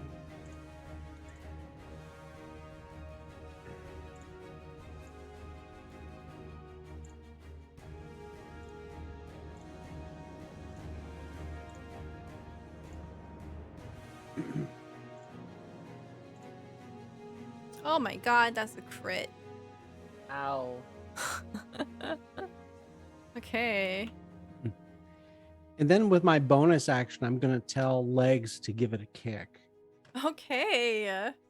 So I burn my bonus action to engage the feature of the Steel Defender, and it does a force empowered rend with a kick for 15 an attack roll. Yeah. Armor class is 12. That's a hit. 3 damage. Okay. Tell me what this looks like as you come in and you fuck up this thing. It's not dead, but you mess it up monumentally. So there's a rumble as I come down the stairs, and there's a shing as a lance pops out into my arm. And Arlen looks over her shoulder and she sees this fierce-looking KayBee with his eyebrows in a knot, and he's expecting to see Kelladek. There's a little bit of surprise in his eyes. He's, oh, big snake, and then it just rumbles forward on these mechanical legs and just hones in, and there's a big poke, and it probably pokes the snake through a couple places, one big poke, and it rides on the end of it for a bit. Everybody stand back. Yeah, absolutely. There's a massive hole in this creature's doesn't really have a torso, it's all torso. In like its midsection, you just see this massive hole rended through with the tip of your lance. And as you pull your lance out, you see that the creature is still animated. It doesn't seem like it is dying, if that makes any sense. It's not organic, essentially. That becomes very clear very quickly. So that was all of your stuff. Okay, Finn, it's your turn. So to clarify, Arlen had said it was on the walls or the ceiling. Yeah, as Arlen mentions it, you look around and you can also see these purple runes kind of etched into the walls all around you. All 4 walls have it on them. Okay. Yeah, do I see the walls? Nice. As Finn's kind of looking at it, could I roll I don't know if perception would be the right one, but could I roll something to kind of see if I could tell which one would be like, if there was a spot that had the controlling power, or if there was one like that? Is there a way I could make a roll to see if if I hit this side, it like break the whole magic barrier down, or does it seem like it's all being controlled in one big You can roll me Arcana or Investigation. This will use your action as you kind of survey the area and try to figure out how it works. Arcana or Investigation? Yeah. Okay, both are the same for me, so we'll go Arcana. Okay. With an 8, as you're looking around, you can't quite tell if one is more significant than the other. They all look kind of the same to you. Okay. So for you, with that 8, all 4 of them seem equally important. All right. Well, then Finn, with his movement, then he won't do anything, but with his movement, he'll go over here to the left side and just ready up Dwayne to hit the side of the wall. Okay. Sounds good. It is the snake's turn. The snake. Perhaps its attention draws to Legs because of the very significant blow it just received. You see the creature sort of rear its head back, just snapping viciously back. It doesn't have that slowing or that retreating energy about it as it rears its head back and it goes, I dare you. 18 probably hits your Steel Defender. So it's attacking Legs? Yeah. Yeah, I'm pretty sure that does. Let me check. Armor class 15 on Legs. Okay. So Legs takes 11 bludgeoning damage as the snake wraps itself around Legs and begins to tighten. You hear the squeaking of metal as it's being crushed by this massive, massive, massive body. Still standing. Okay.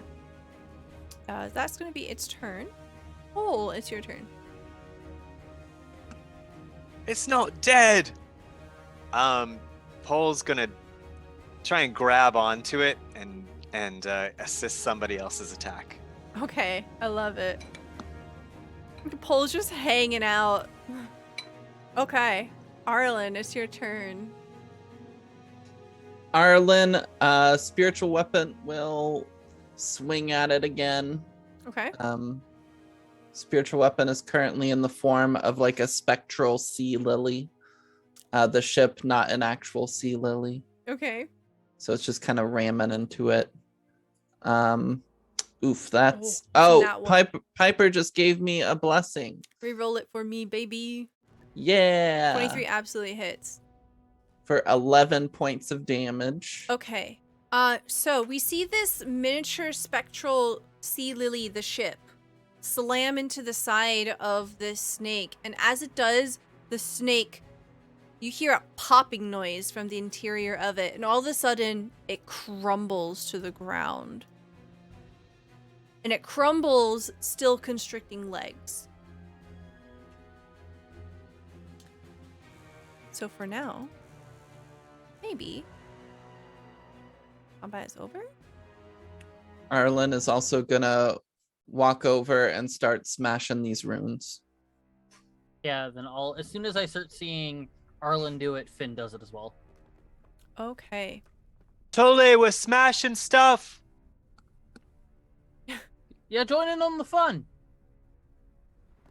You just hear like a woohoo, and you just hear like vases being broken upstairs, glass Oh, crunching. Tully, down here. That was the good beer. Don't break that. Okay, as the two of you smash into the walls, I imagine Finn's using Dwayne. Yeah. Arlen, what are you doing here to disrupt the integrity of the wall? My +2 club. That's a great way to use a club. Okay, as Arlen and Finn are doing a demo job here, KayBee and Pole, what are you doing? Pole's gonna pick up the head of this mechanical snake and use it to smash the runes on the wall. Okay, so the head is attached to the body, and the head is made out of metal. So the head, I imagine, is like 200 pounds? So he's gonna fail to do that, but that's the first thing he tries for sure. Because he thought it would be cool, but Pole is struggling against the head of this thing. KayBee, you find that the snake is wrapped around legs, and the whole body is probably 1,000 pounds. Okay. I jump out of my seat, and I'm going to bring out a short sword and go to the wall and start smacking these ruins, since Okay. that has the team's attention. Okay. Do you want to go right or, sorry, east or south? East, I guess. Okay. All right. So as you move over and begin to disrupt the wall, the three of you see that the walls begin to flicker as you're pounding away at them. Finn, as you kind of pull away from the head, realizing that it just is beyond your level of strength in order to manipulate, you see the southern wall light up. And it's almost as if it's sucking the light out of the other walls as they're flickering in and out, and it's gathering in the southern wall. And it gives a final poof, just a pulse. And as it does, you see the creature rear back up. You hear the... And the head tries to lunge for you. Oh shit. Does a 17 hit you? Hold on. Sorry, this is Pole. Oh. yeah, pretty naked right now, so Okay. hit. You take 14 bludgeoning damage, and this massive body curls around you. I need everyone to roll initiative again. Phase 2, baby. Let's go. Ooh, better. Okay. I'll take that. All right, Pole, you go first. You are grappled, so you're restrained. All right. So I'm not very strong, so it's going to be hard to get out of this. But at least it's not attacking anybody else. So can I cast a spell while I'm grappled and restrained? Yes. And I'm going to try and do that. I'll cast Blade Ward. Okay.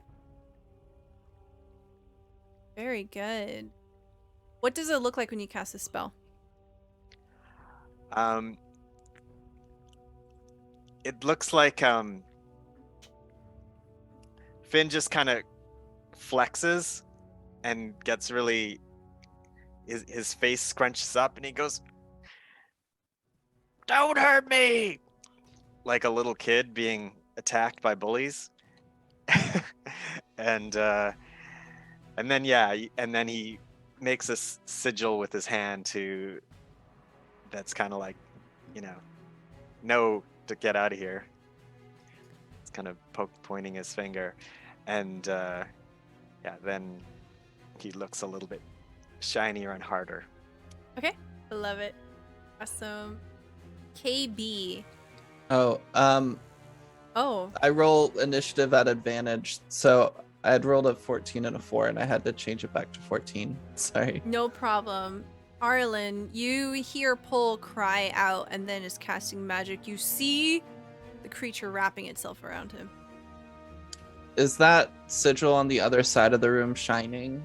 Yes. Okay, I'm gonna send spiritual weapon over there. Okay. To hit and start destroying that sigil. Okay. Do I need to roll for that? We'll just say that it's on your. No, it will be actually. Yeah, roll me some damage. Okay. Yeah. We Yeah. love rolling dice. Why not? Okay. That is 8 damage. Very good. And then Arlen will come up to this snake and will put her hand on it again and cast inflict wounds, but Okay. this time at first level. Okay.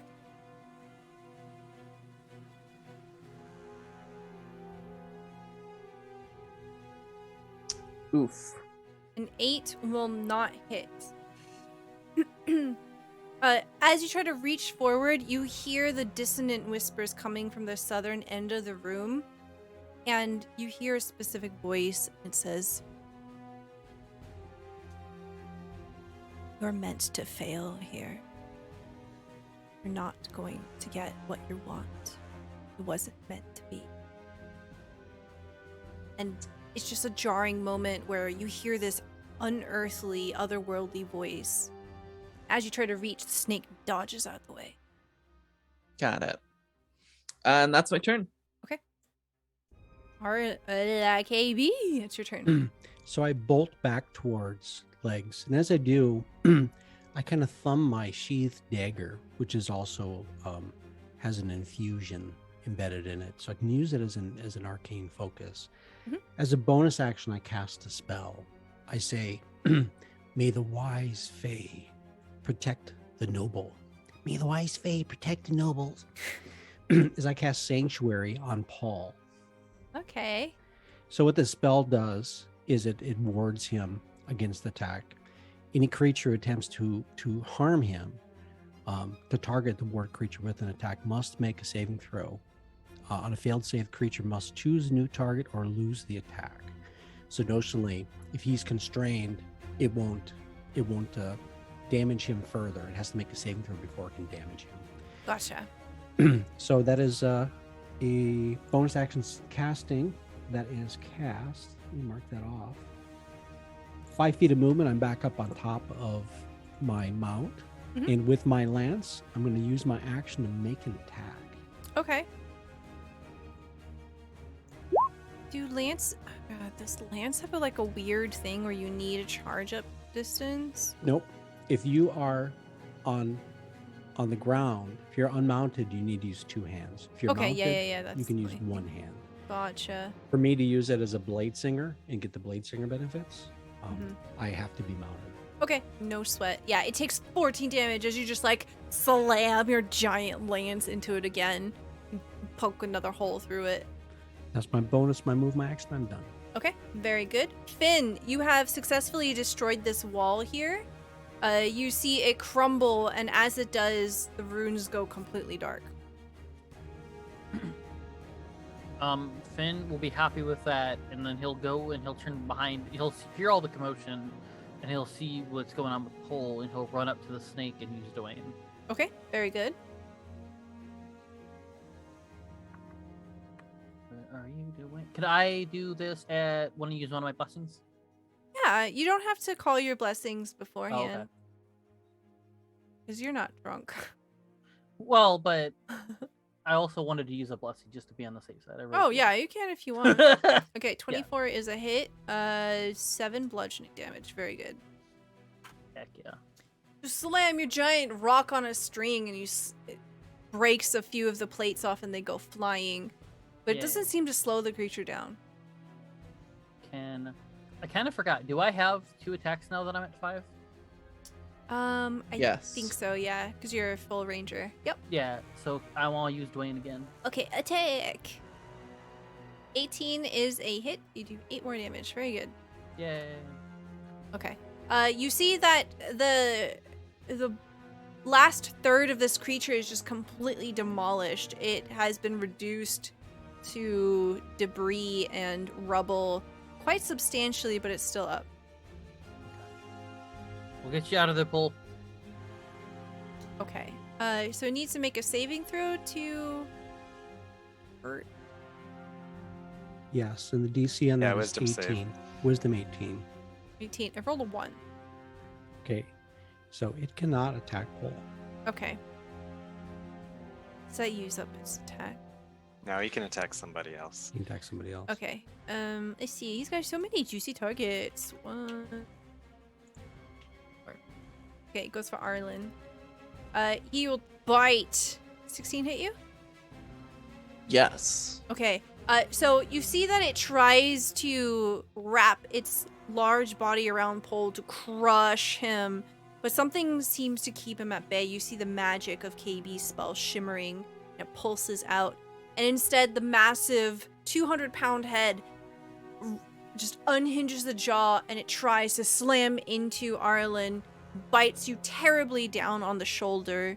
16 piercing damage. And you? As it does, I cast Hellish Rebuke. And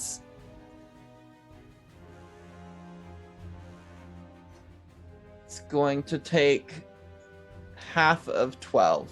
Okay, it had 1 hit point. Tell me what this looks like. Yeah. Yeah, so it just kind of like ensnarls around Arlen, completely and kind of catching her in its jaws. But then suddenly this like almost kind of like black flame erupts through its mouth, and explodes kind of around it. And then its jaw lacks again, and Arlen just kind of like steps out. Okay. You hear a loud crash as the body falls over. Done Well, like you a are no longer hero. restrained. Great job, boss. Right, let's make sure that other glyph gets destroyed.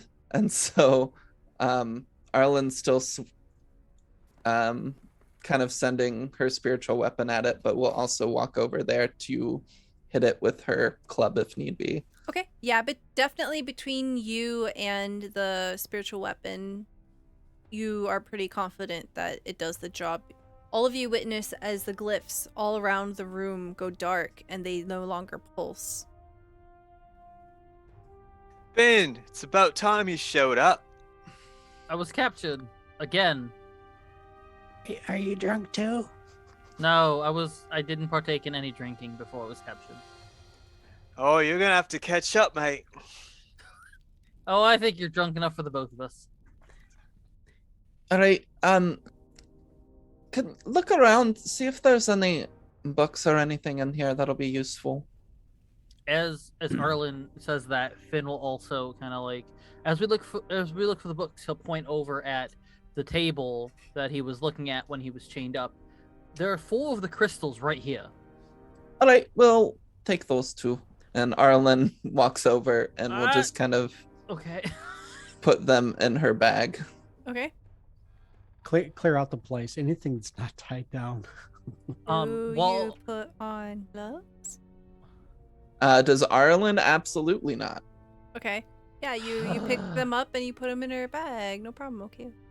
Picasso.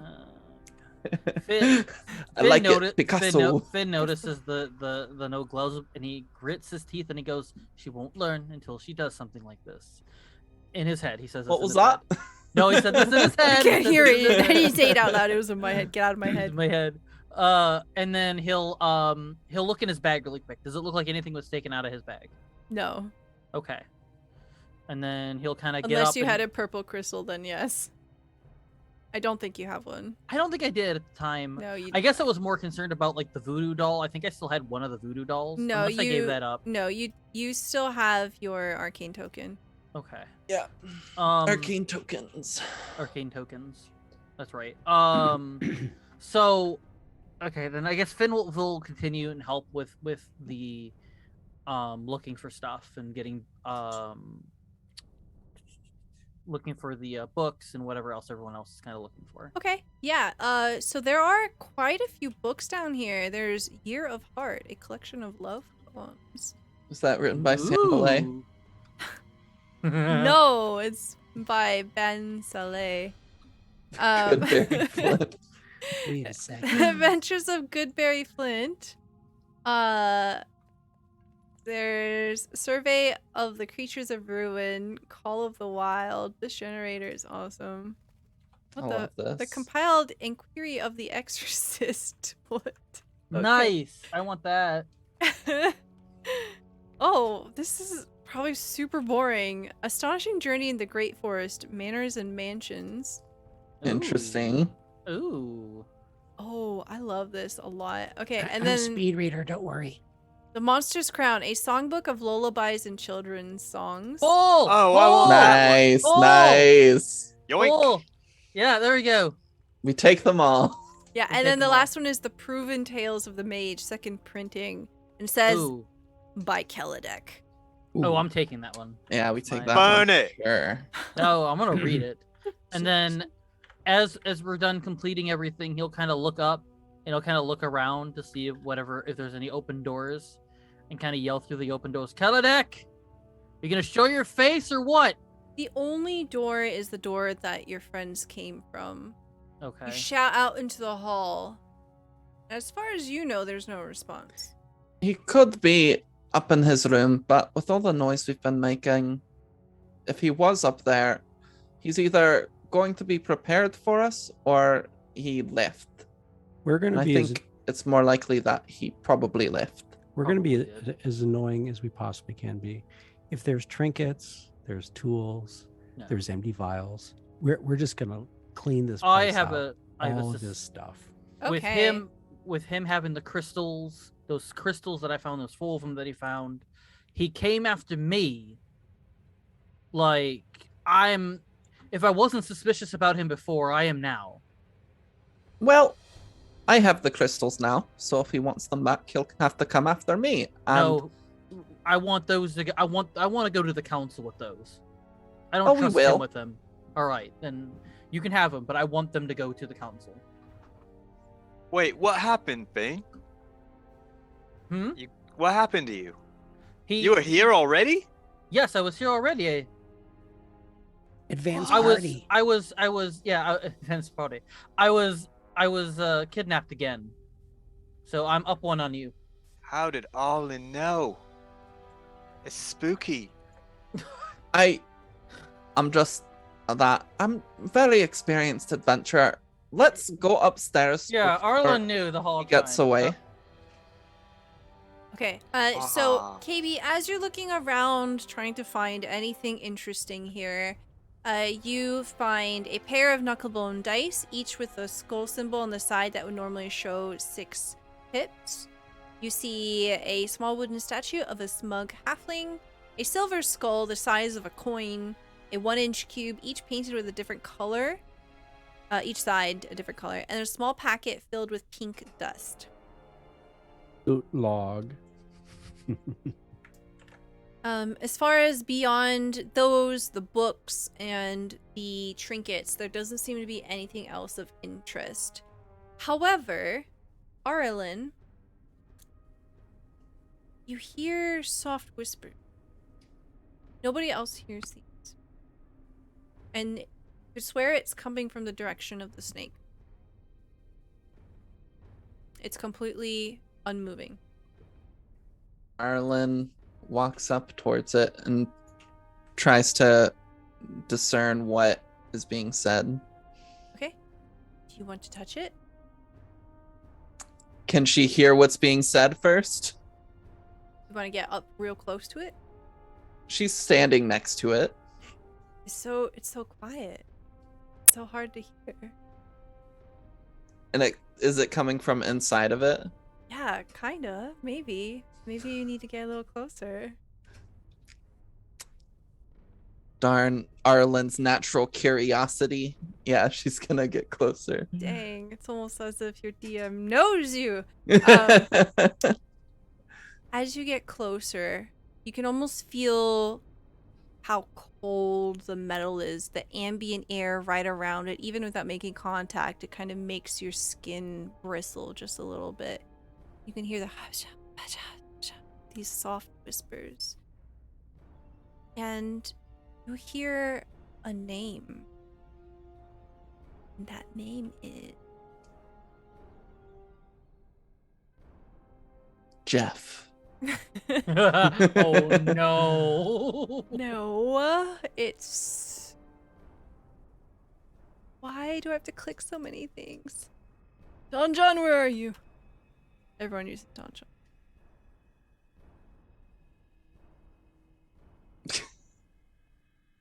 It says Enengon. Enengon. Do you say it out loud? Are you repeating it out loud? Yes. Okay. Oh no. Nothing happens yet. Yeah. Mm. Do the voices continue? No, they stop. They're gone now. Alright. Well.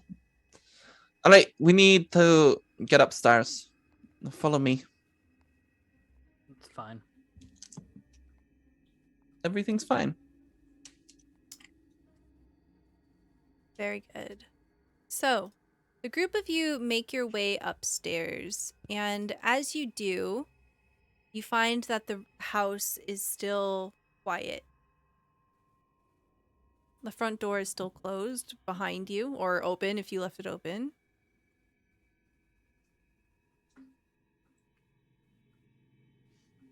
Arlen's just moving upstairs Okay. towards the bedroom. Okay, roll me a perception check. 19. You swear you hear the house creak. Maybe the tower is old. Maybe it's the sea wind pushing up against it. You hear a... Hey, wait a second. Was that doing that before?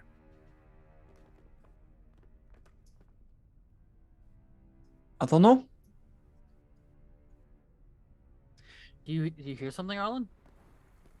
I heard some tapping. Someone is still here then. KayBee, yes, you have your hand raised.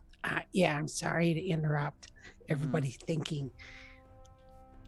Dungeon Master out of character. I've spent many decades working in a mine. Does this put me on edge? Do I fear the equivalent of a cave-in? Oh, no. Okay. Well, actually, you did fuck up the foundation of this building. Hold on. I'm gonna make a secret roll. Where's my Uh-oh. You D20? fucked up the basement a little. Nah, Oh, you wow. broke down 4 walls of... I had to roll my D20. But they're magic walls, they don't count. You're not getting your damage deposit back. Okay. I've done this to a basement.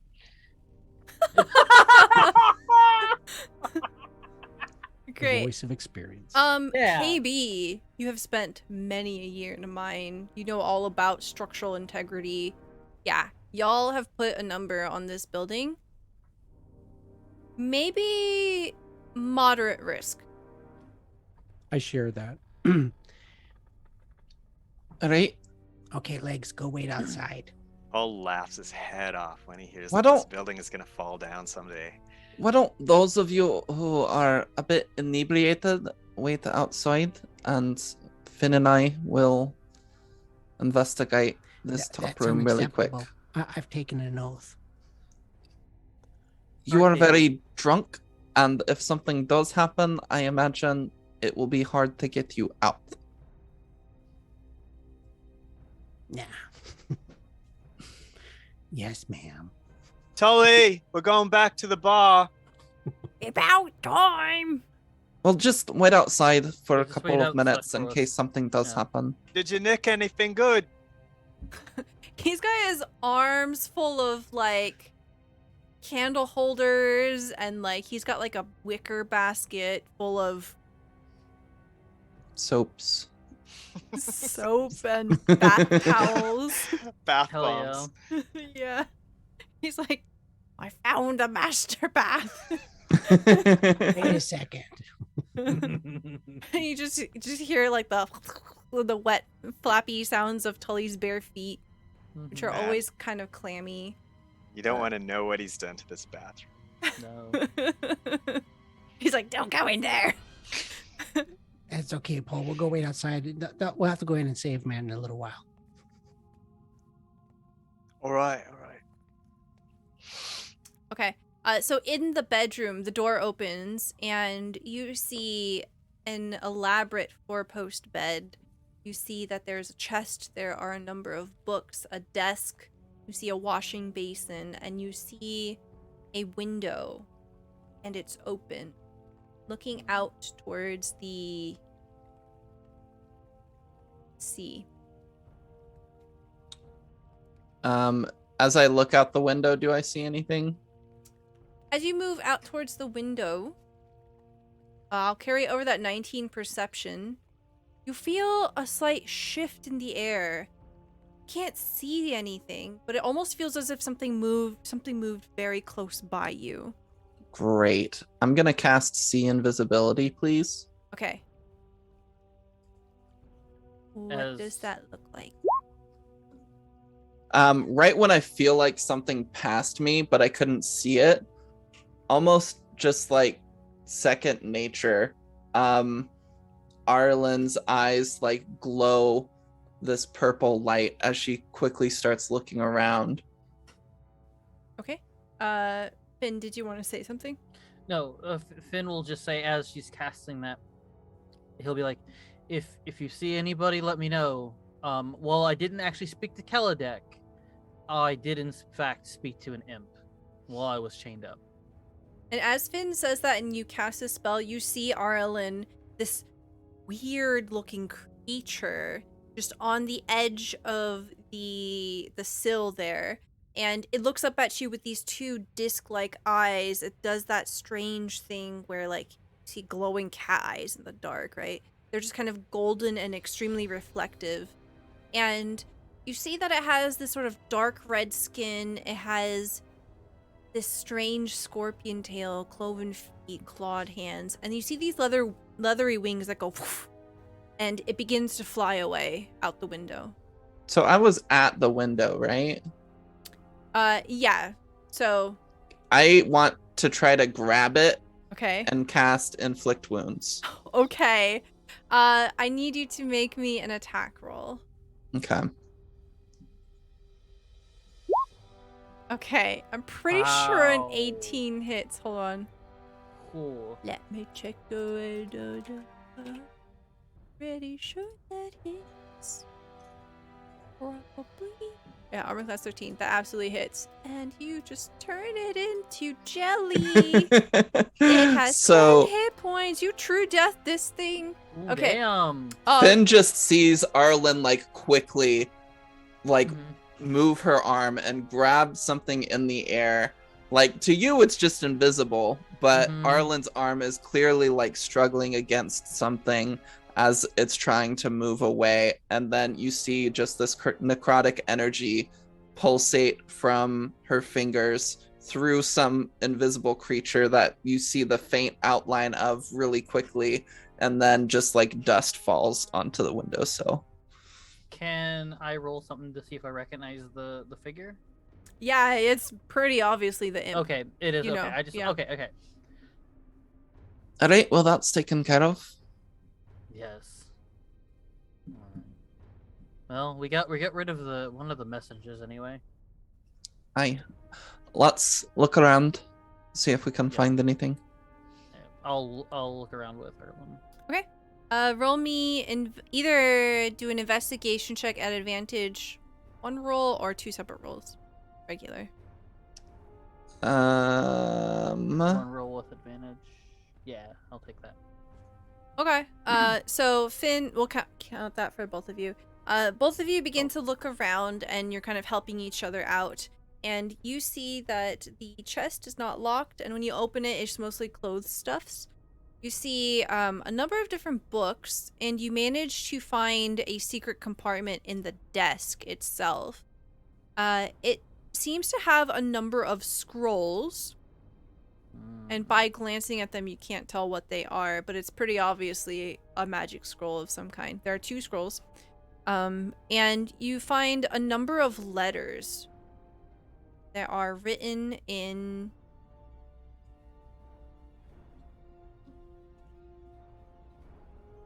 Infernal. Damn. Do I? Oh, I know. No. Yes. Yes. No. I know Abyssal. Okay. Yeah, Um, I know Draconic. We are going to take the letters in the Mhm. scrolls Yeah. and any books that are interesting. Mm-hmm. Okay. Yeah, the books seem to be kind of just random. Has that stopped us before? No. Wow. There's a book called Forgotten Treats, The Goblin Choice. Oh, nice. I think I know who to give that one to. Oh my god. Parody book entitled Harry Otter. Story about a young orphan druid who lives with his boring fighter uncle and aunt who denies the existence of druids. Okay, we're just gonna reroll that one. Damn it! Whoa, what is this? Oh my god, all these wizards are fucking horny. Wondrous Hand, sleazy love stories, borderline pornographic. Nice. Wondrous Hand. Oh, that's so nasty. That's great. It's I love it. awful. That is great. What the fuck? Wow. Yeah, these we're are just all gonna horny. take the Yeah. books. Yeah, those Yeah. are the only 2. Yeah, everything else turns to dust or something. I don't know. Okay. Yeah, that's fine. I hope he Um, doesn't know Mage Hand. I'm pretty sure that's what the Wondrous Hand is. Oh, yeah. Yeah, I think that's it. So, you grab these things. Arlen, you don't find any books that specifically talk about like the history of Saltmarsh. There were a few things that seemed like they might provide some sort of information about undead or weird creatures that Mhm. Arlen will definitely look into. Yeah. But for now, this was a successful pillaging. Yeah. Okay. So as you gather up your things, what are KayBee and Paul doing outside? Hey, And Tully, Tully. that's an amazing collection of candelabra and stuff that you got. Are you gonna decorate your room? Only your side. Only my side. You guys make good roommates. I think it's like yin and yang and dark and light and balance, right? Well, I don't know. We're mates, right, Toy? yeah. Of course we Yeah. are. You don't get along too well with Penny, though. Well, Where I'm is an Penny? acquired taste. I know what Penny is. You didn't do anything to her, did ya? Me? Yeah. No. You don't get along ever. And now she's gone.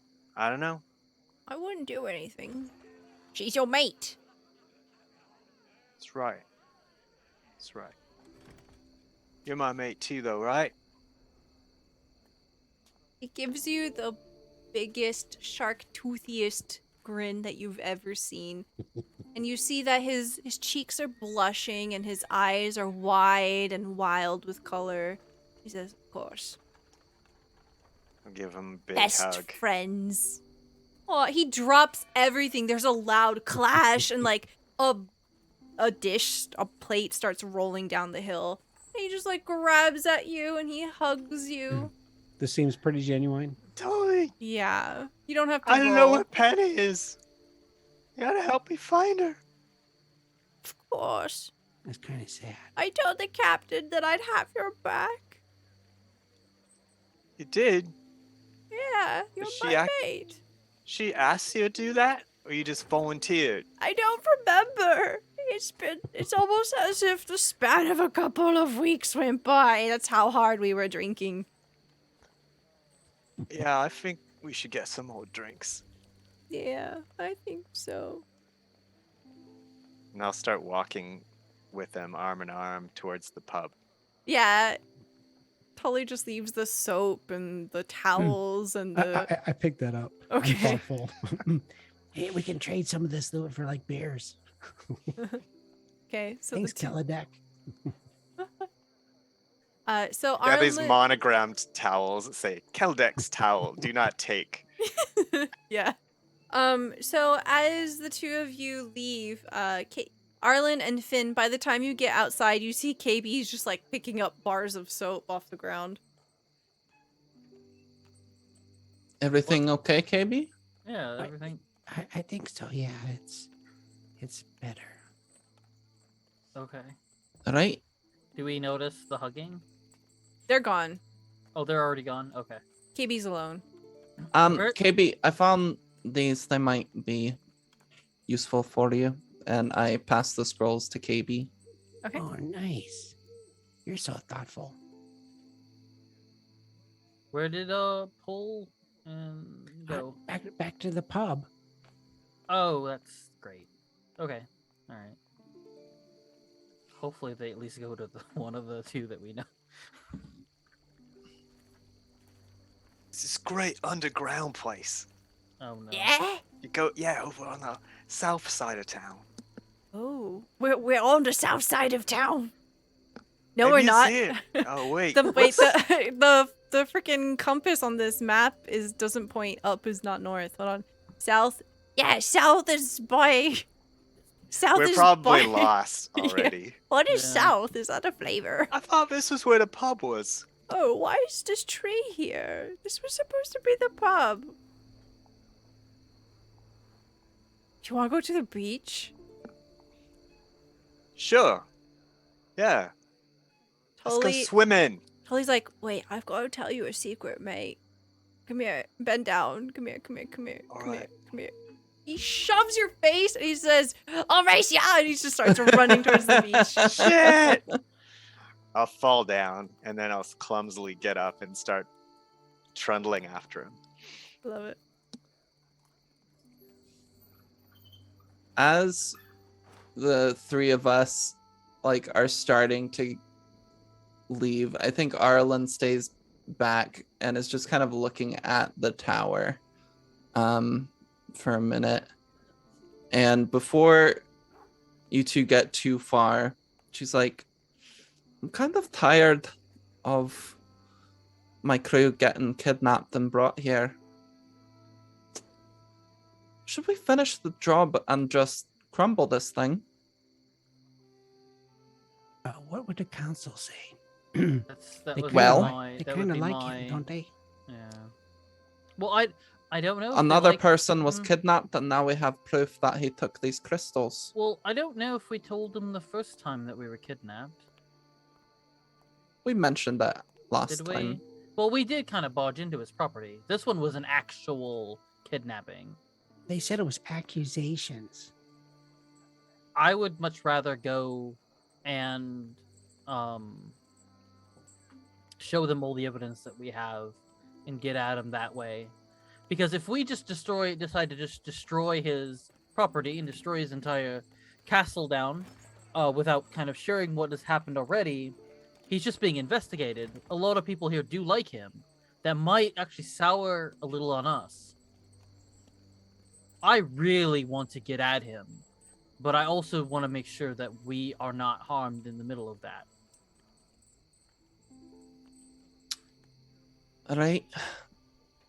If it happens again, though, I'm I was tearing this gonna thing say down. I'll make a deal with you, and Finn will hold out his hand. I'll make a deal with you. If I get kidnapped again, or anyone else gets kidnapped again, I will be the first person to stand right beside you and blow this building to the ground. All right. All right.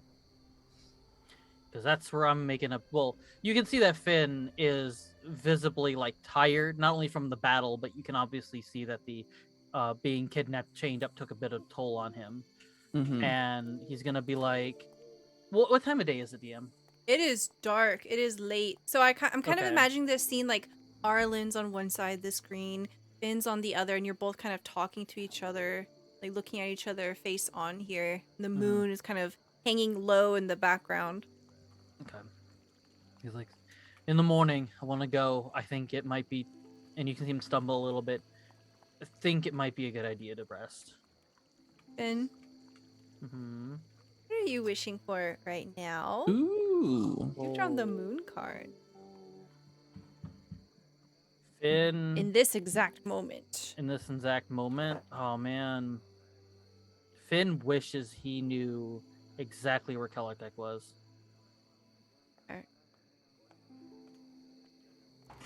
As you look away from the tower, for some reason,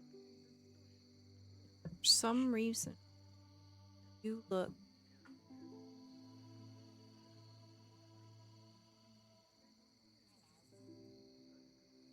west.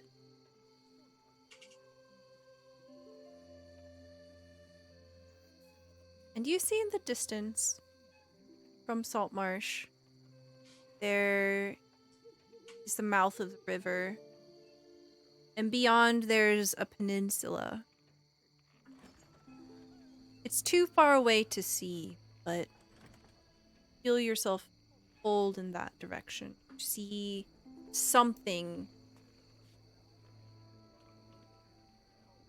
but not physically.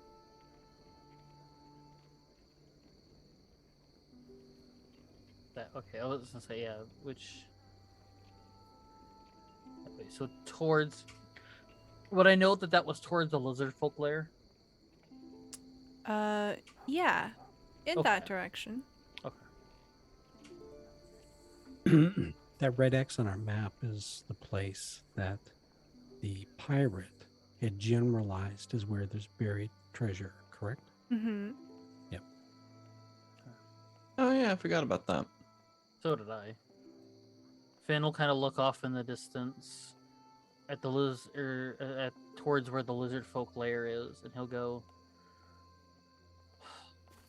I don't think we've met. I don't think we've seen those lizard folk for the last time. I've got a real gut feeling Kellertech's up to something. And you just see like this sort of anger in his face because he's very much now connecting this sort of evil that's been going on with the crystals and everything else. He's had 4 crystals in his tower. He's seen that these crystals sort of decay, turn people undead. He has this feeling that he knows that he's connected to, may not be connected to exactly what happened to him in the past, but he's at least connected to what's going on now. And he's very much just like he just wants to take him out.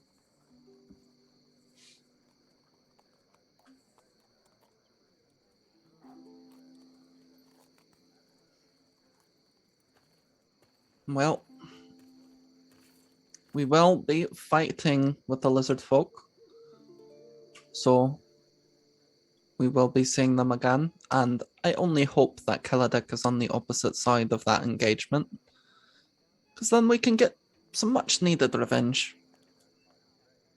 Yeah. But I wouldn't worry too much about it. I'll keep you safe. And Arlen kind of like slaps his back. I appreciate it. KayBee, you're listening to this conversation and you're also very drunk. I'm nodding to all of it. They're making good points. It all makes sense. Very supportive energy.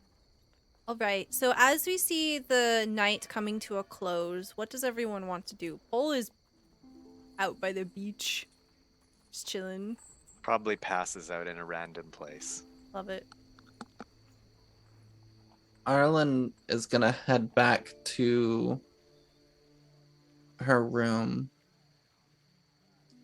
and talk to her lion club. Okay. Finn's probably gonna go back to his room and talk to his necklace. And does when he opens the door, does he notice Bims? Is he there, invisible? Just Yes. In fact, your bedroom door is open, oh great. and you see that there are crumbs kind of making a trail into your bedroom. Mm-hmm. And when you get into your room, it looks like there's like the outer shell part of a cake, and the inside middle has definitely been chewed on. And it's just like, now it's like a, what do you call it? A bundt What? cake? Yeah, it's like a donut cake now. Oh, Bims. And he'll kind of smile at it, and then kind of smile at kind of what happened, and tries to clean up the best he can a little bit, and then just kind of get settled in bed. Okay. KayBee. Yeah, go back home. Home now is his small chamber on the ship. That's home. Hang out with his burbs, take a look at his scrolls, and he's going to be in that mode, in that mood, being home. A lot of thoughtful moments, so many things. In particular, thinking about Penny Sprinkles and Pole. Arlen. You go to your room to talk to your club. What do you say? So it seems that we didn't actually get to meet the other night, and we were a bit interrupted. Yes, that is what it seems to be like.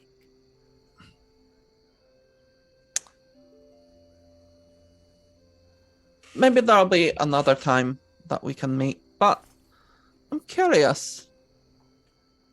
Do you know anything about these crystals? Arlen's kind of like looking at them in her bag.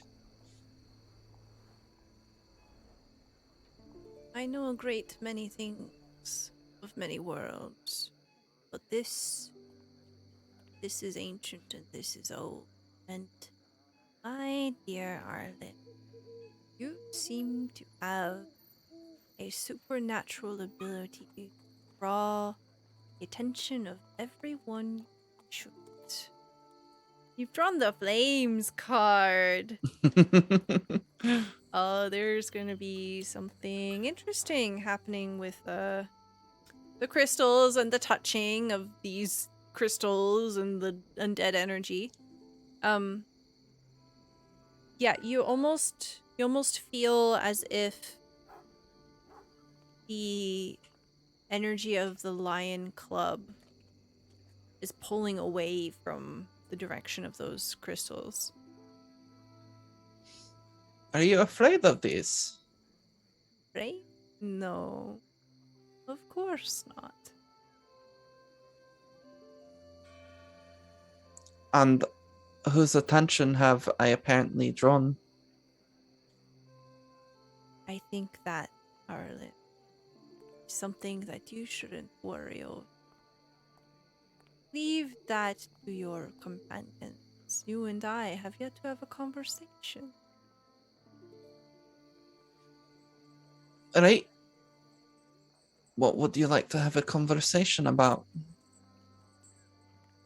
I think we have the camera kind of pull out here and describe to me what this scene looks like as you're talking to this supernatural being. It's kind of very similar to how she used to talk to Charybdis, in that she's sitting on her bed and has the club in her lap and is just looking down, talking to it as if you would kind of like when you're talking to a person, you like look at them, and then her eyes wander every once in a while, like looking at the crystals and looking at other things, but her eyes will keep returning to the club. We see the camera kind of pulling out the window as she asks like what it wants to talk about, and then they talk about probably something like not very important. They talk about monogrammed towels. Yeah. Yeah, of course, just wholesome things. And that is where we're going to end our session for today. Thank you so much, everyone, for being here. I appreciate it with all of my heart. Thank you so much for the card draws. Help make things spicy. Why is it spicy? Very, very, very good. So we're going to go around real quick. Please tell me about who you are, where we can find you, and we'll start off with Zombie. Oh, we're starting with me. Hi. Hello. I am Jacob. I am Zombie. I am Z. I'm whatever those names you like to call me. I am the lore keeper and Captain Z of the Good Ship Clip. I probably do too many clips, but that's up to your own discretion. Favorite moment from tonight. I think my favorite moment of tonight, honestly, was all the drunken shenanigans. It's just it's just so fun to kind of watch everyone kind of unwind. I kind of like how Paul just becomes like, screw it, and just like rips off his clothes, and he's just like dancing on tables and stuff, and then kind of just continuing the entire rest of the thing drunk. It was just, so I guess, yeah, Paul's my whole like favorite of this entire session. It was fantastic and it was great. And then my character side kind of realizing more and more that like I kind of had reasons to suspicion Kaladek, but I really didn't want to be so mean and being like, well, but just because he's got magic doesn't mean he's evil. To like, okay, this motherfucker's going down. Like it's completely turned on Finn now. But as for me, you can find me mostly in Stella's Discord. There and a couple others. I sort of pop in and say hi. I'm the most active in Stella's Discord. You can find me on Twitter at ZombieFighter89, where a lot of my posts are just either D&D, Kirby related, or various promotional videos that I do for this channel for games that I'm in, or the Sunday game, Strixhaven. Speaking of which, if you have anyone that's looking for audio, video editing work, Twitch clips, because I can do a crap ton of them, you can go ahead and hire me up if you like. I've got videos I can show off of different compilations I've done. Plus, my whole Twitter page is just full of promotional video like samples that you can all see if you like and all that stuff. I also do a show at 10 p.m. on Mondays, Nights Nirvana, with with my co-host B Street Holmes, who's in the other Patreon campaign along with Emma. However, this Monday is the 5th Monday of the month, and every 5 Mondays we take it off. Plus, it's Memorial Day, so you know those two work government jobs and get an extra day off, and they should have the extra day off and be happy. So yeah, that's I think all for me. Awesome. Thank you so much. Next, we have Andicarus. Hello, I'm John, aka Andicarus, and you can find me here every other Wednesday. Otherwise, you can just find me posting pictures of my food on Instagram and Facebook and Twitter and stuff. And I'm always calling myself Andicarus wherever you go on the internet. I also play Pole, who had a very drunken day. He was pretty much drunk the whole time. And yeah, it was a lot of fun just being a goof and having fun with Pole. But I think my favorite moment came at the end, and it was something that it sort of took me aback when I realized it. It was just kind of this weird, revelation thing that out of all of us, at the end of the night, Pole was with another person. And Arlen was talking to a club, and Finn was talking to a necklace, and KayBee was talking to his burbs. But Tully was there for Pole, and that was pretty awesome. And in all the ways, for the whole thing, Tully was there for Pole. But the very end, it was even more poignant, I think. So that was very cool. Awesome. Thank you. Yeah, my personal favorite part was definitely seeing this friendship between Pole and Tully, especially because they had a little bit of antagonism. And I'm sure the antagonism is not over, but just to see the duality of that was really sweet. Yeah, we were like teenage roommates, so it's antagonism will not end, I'm Yeah. sure. It's just intrinsically involved. Absolutely. Thank you, thank you. Next we have GeekDice.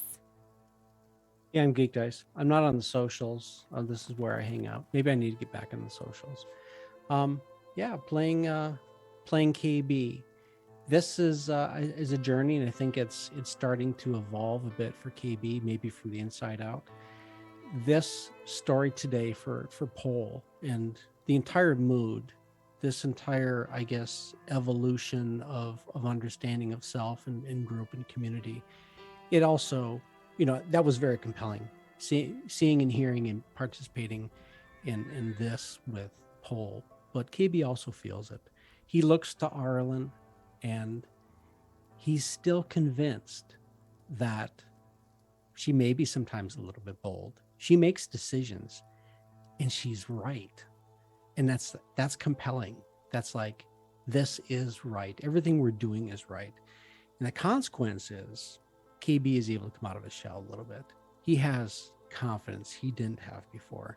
It's like, yeah, keep moving forward. Even if we're going to fail, we're going to fail forward. So this is good.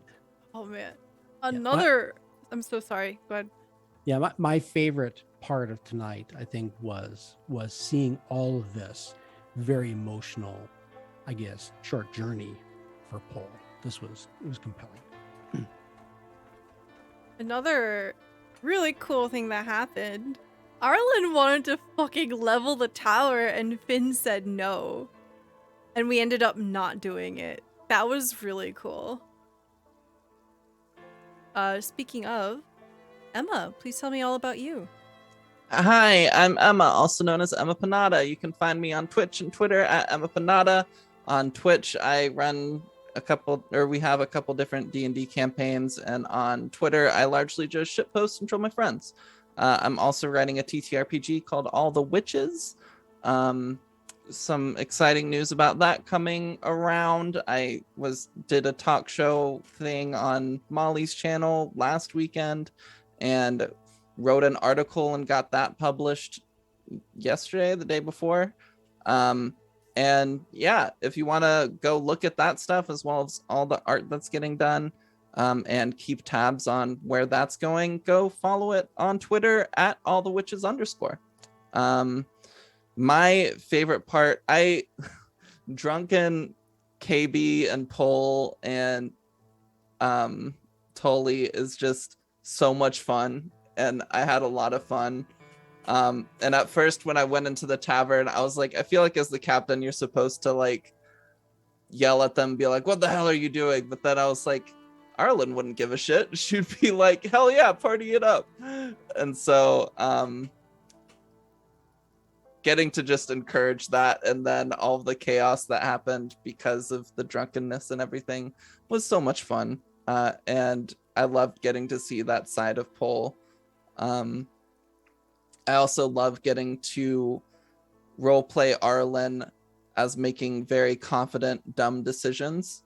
And we got some opportunities to do that today, and I loved that. And as always, I love the relationship between Finn and Arlen, and I feel like this conflict of leadership that is has been like starting to appear and is appearing a bit more and more. I think that's just a fun like story thread that we're getting to do little bits at a time, and I'm excited to see more. I was very happy about the cameo of the little owlbear baby too. That was fun. Yeah, that was good. Yeah. Thank you so much everyone for being here. Thank you, Emma, for the lovely outro there. I'm still Luna. If you are new here, welcome. I hope you enjoyed the show. Please consider giving us a follow. That's a free way that you can support our Twitch. It's a free way you can support our YouTube if you're watching from YouTube. You'll also get notifications for when we go live and we release additional content. We'll be back with this game, The Secrets of Saltmarsh, on June 8th, which is a Wednesday, starting at 8 p.m. Eastern Time. For me, the only thing that I've really got going on, tomorrow I will be over at Going Crit RPG. We're going to be doing our episode 1 of Reckoning, and that is where I'm going to be playing as a changeling desperado rogue. I have gun, and I can take any form that I want. I'm basically playing a hot mess little sister energy raccoon baby who is going around and just making all the terrible decisions ever, and also has a gun. This Friday at 9 p.m. Eastern Time, we're going to be doing our first episode of Unbound. We have been delaying it just to make sure that we prioritize the mental health and all of the little, things that have been happening. Just trying to take time and take care of ourselves. But we're going to be playing episode 1 of our Candlekeep Mysteries playthrough. And then on Saturday, I hope everyone has a great day, because I don't have anything planned except meetings. Yay, meetings. Yay, meetings. But that's gonna be it. I hope everyone has a wonderful rest of your day. Thank you so much for being here. Thank you for all of the support, the raids, all the cards. It means so much to me. Have a great one, and we'll see you in 2 weeks. Bye, everybody. Bye.